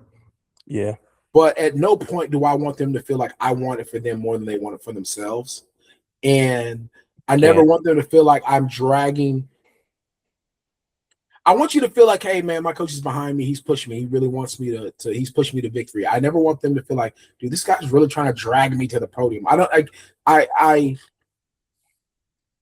and I think a lot of times, with coaching, there's a degree of leadership that comes with that, right? But I think sometimes, as a coach, you can easily get lost in thinking that leading from the front is really, it is really, you're really dragging them from the front. Um, Leading from the front is something completely different. You know what I mean? And while leading from the front is not like it's not a hard concept. Sometimes you can really end up dragging them from the front. um, Yeah, and if you're at a point that you have to be forceful with it, man, like it's not going to be worth it for you. It's definitely not going to work for them. It's actually going to make it a horrible experience for them. If anything, you want to push them from behind because like a lot of times people don't necessarily want to be drugged to a place. If you have to drag anybody anywhere, that means no, they don't want to be there. But I mean, sometimes that pushes just a little guy like, hey man, this is the direction that we're going in. Sometimes you don't know where they're going. They don't know where they're going. It's like, hey man, let me help you. Um, fascinating you say that. So I played drums a long time, like since grade 6, all high school, jazz band, yeah. whatever, like all of it. For the last 10 years only played drums in church. um Drummers lead from the back, Mhm. right? The singer is the leader, or the guitar player is the leader, or whatever. Yeah. Or like in church, there is a worship leader. Like the whole point is to like Yeah. help like lead the congregation in music. Yeah. But the drummer is like no, we're going this way at this Yeah. speed, and like this is where Yep. we're going, and like this is where we're gonna take the song now. Like drummers lead from the back, so Right. I definitely feel you. Like, yeah, you can't always lead from the front. Sometimes you gotta lead from the No. back, and it's just about like, okay, I'm just showing you the direction or the door, This is yeah. but you got to step through your for yourself, sort of thing. Yeah, man. Like I mean, and I think at the end of the day, this is what it just makes it such a dope experience for everyone when Yeah, dude. like when you're not necessarily having to press them to do anything they don't want to do. It's you're guiding them to where where you both want to go. But at no point, I think their stress level starts going down because at no point do they have to figure out anything on their own. I think that's the big thing. And at no point do they feel like they're by themselves. Because I mean, when you are kind of, like leading from behind, pushing from behind, if you will, it's just like, all right, cool. Your game plan's laid out. You don't have to be an athlete. All you got to do is be an athlete. My job is to make sure I call the numbers for you. We've been through this journey together all the way up to this point. I'm not going to deviate from what we've done. I'm not going to go crazy all of a sudden just because we're in this situation. My job is to get you to the finish line in the best position possible. And when you know that they believe in what you're saying, they believe in what you're trying to do, like I feel like it gives you confidence as a coach, and you really just want to just keep pressing the gas, man. Like Yeah. and when you make it to the end, man, it's such a satisfying, gratifying feeling. You just everything that we worked for, everything we prayed over, everything that we've really tried to make happen through our efforts, it's finally, it's finally, revealed itself. Like, all right, we've done what we needed to do. Now, if that means your best version that showed up to me at that particular point in time is first, second, third, awesome. If it means that we went 9 for 9, that's awesome too. If it means that we got a PR, that's awesome too. If it means that we just made it through the meet without bombing out, guess what? That's awesome too. Because if that's better than what we did the previous meets or our previous types of performance, that's good. The cool thing is, as a coach, you really can kind of set the tone of what is our PR going to be here? What is our goal for this particular meet going to be? Some of us, our goal is just like, I just got to make sure I get a total of at least 200 kg so that I can qualify for nationals, whatever it is. But you know what? Yeah. We made it through this block and we did all our reps, or we made it through this block and we didn't have any, any sidetracks, or we made it through this block and we didn't get injured. Yeah. You know what I mean? Like, it's amazing how that becomes the thing. Because I got a client right now. It's like, hey man, if you stack 5 blocks uninjured, you're gonna smash everything. Like you just gotta stay out of your own way.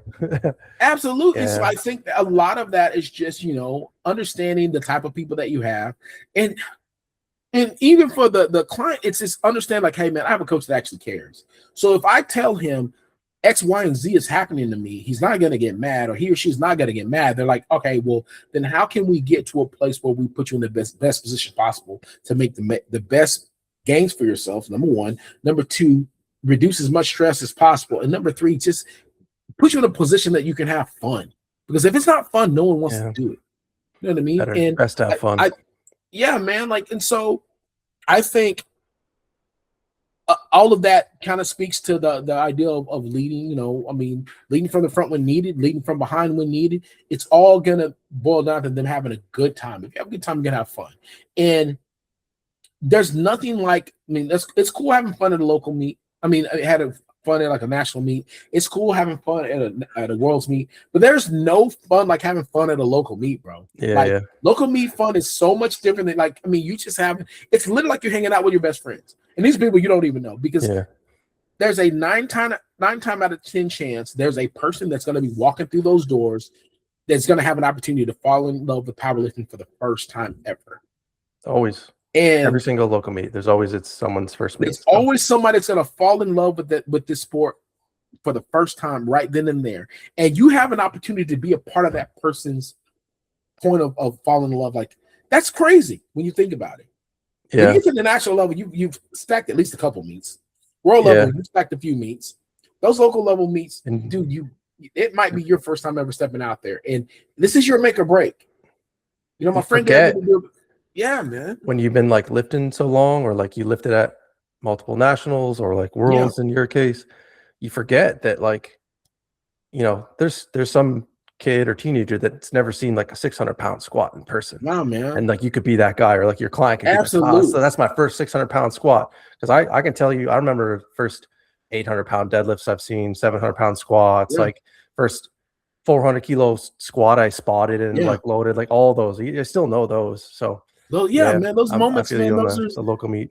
those are those are special moments, man. And you know, this kid is gonna go home and either he's gonna talk to his friend like, dude, I saw this dude do whatever, or he's gonna be like, that's gonna be me one day.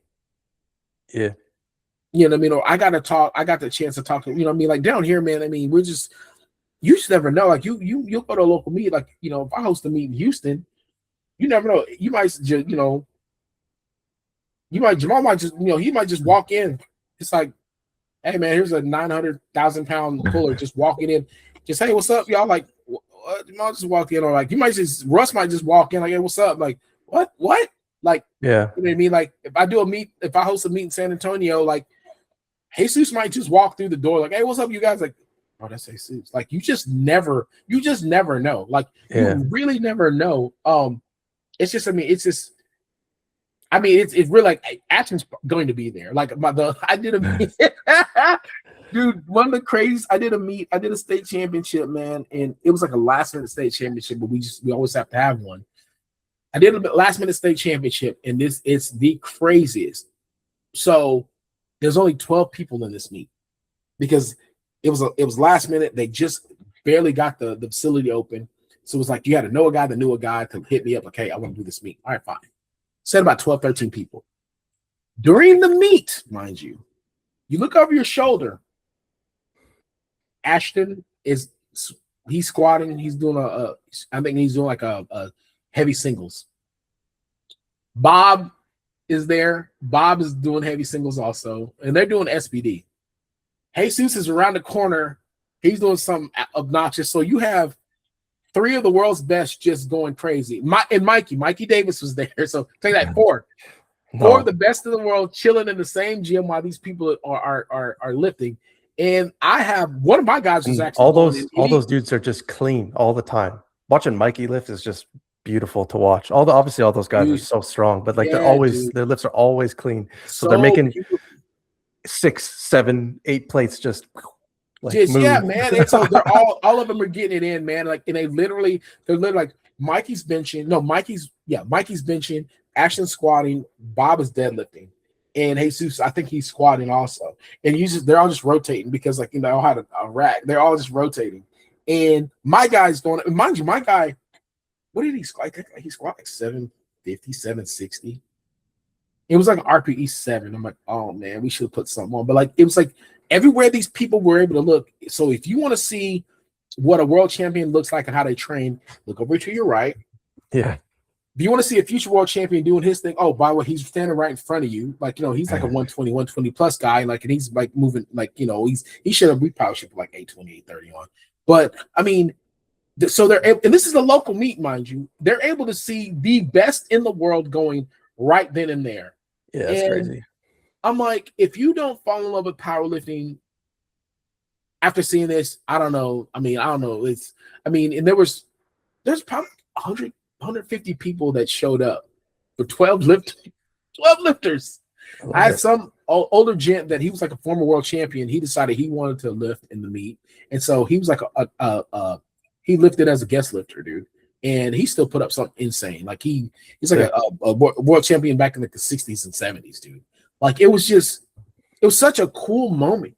And you think to yourself, had I seen this as a new jack coming up, if I would have walked in the gym and my first person I see when I look to my right is Jesus loading God knows what on a rack, I'd be like, wait, what is this?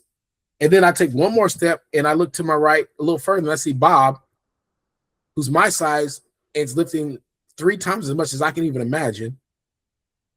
I don't know what I would do. Then I'm like, okay, I'll take a more step. Oh, wait, who's that standing in front of me? This man-child that is Ashton Ruska, like pulling like 8 something at that point. I'm like, oh, that's crazy. But then looking over and seeing Mikey, like dang near benching 5. I'm like, what is life right now? And I haven't even gotten to the meet. I haven't even gotten to the meet yet. And then I turn around and see my guy Jonathan, like I'm like, dude, it was such a crazy cool experience. And I mean, obviously, with us being powerlifting guys, like, I mean, we know how special that moment is. But for some Joe Schmo walking off the street, that's just like, hey, so my nephew's lifting this meat. I wonder what the big deal is about it. Oh, okay, all right. Wait a minute. There's an older man that, yeah. So I wonder about like if you go in and that's like your first experience and you see like those four, it's like, oh, that's normal, because like there's four guys doing it, so it's normal, and that just like clicks in your brain, and you just like believe and work so hard because you think that's normal, and that's like the expectation, when like those guys are just that next level. But I mean, let's be honest though, isn't that really where we're at right now with lifting though? Because let's be honest. When we were starting in the game in like, the 2000, I say between that 2012 to 2014 era, everything was still kind of new in the raw sport, right? Yeah. So then, you have really, I mean, Taylor was kind of, he kind of became the pound for pound king with everything. And he was putting out some pretty nasty numbers, but we really didn't start really getting into like everybody, 10 times body weight is kind of expected of 83 and below at this point. But until like really when Russ and really that era of lifting kind of came, that's when like, all these current lifters now that are putting up these dummy numbers, that's all they've ever known. They've only ever known, Deshaun Noriega's and Russ's, and Taylor's putting up 10 times body weight. That's all they've ever seen. So for them, it is a norm.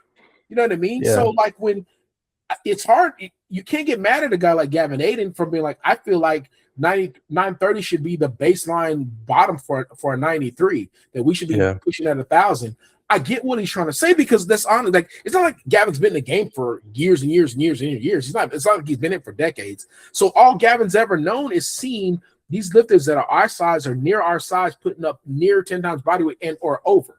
And you have your anomalies, your outliers, your super duper outliers like Perk, like Elliot, that are putting up this insane numbers. But for the most part, to be considered halfway decently strong, you got to be putting up around 10 times body weight. And crazy. It's, as a 74, it's expected at this point. As an 83, it's pretty much becoming the norm. Now, as a 93, it's like, all right, well, when are you guys up next? When are y'all up next? And, I was actually having this conversation with a client the other day, because he was talking about Will Ball winning at Worlds as a 20-year-old or whatever.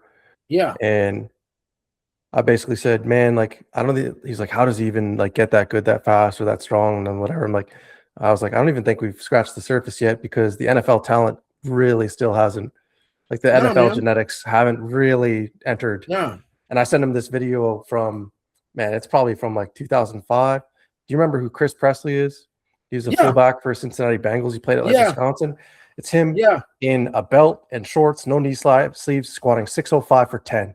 And I'm just like, see, this type of athlete isn't in the IPF or like yet. Like Eric Williams, who was like the lineman for the Cowboys that was like benching 750 like for sets of 3 and 4. Like the NFL talent, it'll and it's not their main sport. Like they don't care anything about it, dude. Like I was joking with my buddies, like, dude, I was way stronger when I played football than when I powerlifted. Way stronger. Before I ruined my shoulder, I could bench way more. Yeah, dude. I mean, like I don't even. We just did plates. We just did everything by plates. I'm like, okay, give me another plate. Give me another plate. So like, it's probably going to be that way for a while, just because the NFL's throwing up crazy money. Like as long as that money's there, like no, until powerlifting has anything near comparable, like it's always going to be that way. But like and I always cite and it's not a knock on him, but I always cite like your Jesse Norris. It's like Jesse Norris was going to be that dude, and he really was that dude while he was that dude. Let's be honest. But I mean, people keep acting like what Will Ball is doing is something new, out of the norm for a 93. There's always going to be one or two guys that throw up something stupid. Will is throwing up something dumb, and he's gonna. I mean, I hope and pray that he continues to throw up insane numbers. But let's not forget that Jesse Norris has already done this. That you know what I mean? Like we forget. I mean, but powerlifting is really one of those things where like, oh, what have you done for me lately type. But I mean, it's not a knock on Will. Will's probably going to take it to something that's never been done before, and I can't wait for that to happen. but I also know that, kind of how you referred back to Bryson, like, rising tide raises all ships. I definitely look forward to seeing what the other 93s do in response, because the thing is, you don't know what can be done till it's done. And now that it's been done, like, all right, cool. I look forward to seeing Gavin Aiden, you know what I'm saying, like, clap back at everybody, like, all right, well, cool. You thought I was joking about that 930 thing? So let me give you a quick little 950 and let you know I'm not joking. Yeah. Like, Yeah. I mean, it's a matter of time. And, and who knows? I mean, Jonathan Keiko's been in the lab. Who knows what he's going to end up coming back with? You know what I mean? Like, let's not forget, dude. Yeah, so it's just this game. I love it so much. Nice total every week. Yeah, man. I mean, 8 pounds down. Look, can't wait to eat back up in the 90. What? Yeah. So you're doing this is almost an 83. Okay, that's a bet. Yeah, that's a bet. You know what I mean? So, man. I think it's gonna be wonderful to see. I mean, that's all I can say. It's gonna be a wonderful thing to see, to be a part of. I agree. I don't know what you guys are cooking up there, but y'all always got some 2 or 3 guys that just come out of nowhere. Like, wait, what? This guy's up in the middle of nowhere, Ontario, he's just got been shoveling snow and just chasing wolves. I don't know. And then all of a sudden, this guy just moving. Like, who is this guy? So, like, I mean, y'all always have, like, I don't know what it is, man. Canada always just has like 1 or 2 dudes that either they always end up like deadlifting something like ungodly. Like, wait, where are these guys coming from? I feel like there's a guy somewhere. Dude, I feel like there's a guy somewhere, and I don't know why. I feel like he's like somewhere, like, I don't know. He's like on the other side of Quebec or something. Like, he's like some like French Canadian dude that's just like chilling and just watching everybody. Like, all right, well, I got a 1,000-pound deadlift. I'm ready to show you guys. He's gonna come out of nowhere. Yeah, maybe. I really feel that way. Do you know who Adam Jansen is? You know who Adam Jansen is? He just moved to like Yukon. He like moved to Yukon and built himself like a gym and like a shed. So like give him a year of just like living in the shed, living in the Yukon, and he'll come back built different for sure. Don't give a monster that kind of space. He's just gonna keep going. Yeah, he's working hard. Man, I don't want to take any more to your time. That's 2 hours. I appreciate you so much. This was a blast. Man, I have so many other questions for you, but like I wanted to ask you about like cheer and coaching and like all that stuff and like that. Listen, but like I'll come back anytime, bro. I'll come back anytime. Appreciate you so much. Means a lot. Man. You give me this time. I appreciate you asking. I definitely gonna have you on, man. I'll definitely have you on, dude. And if anything, I'll just like, hey, we're back. Oh, and just ask the questions and whatever. Perfect. We'll figure something out. I'll definitely have you on for sure. Amazing. I appreciate you so much, dude. It means the world. I hope you have a great night. You too, man. If you need anything, let me know. Of course.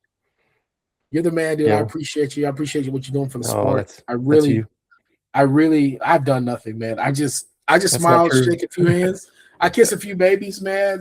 I try to limit my complaining and and try not to eat as much. But yeah, I keep talking trash to Linda and tell her, like, hey man, you need to bring that Toronto Pro Show back so I can come back up. Or I'm gonna figure something sometime out, man. I gotta get back up there, dude. I haven't. It's weird because I say it all the time. I was like, if I could live anywhere else, it's gonna be somewhere in Ontario. I know it's going to be. But I mean, for a minute there, don't shoot me. I just loved Hamilton for some reason, and then I hated it.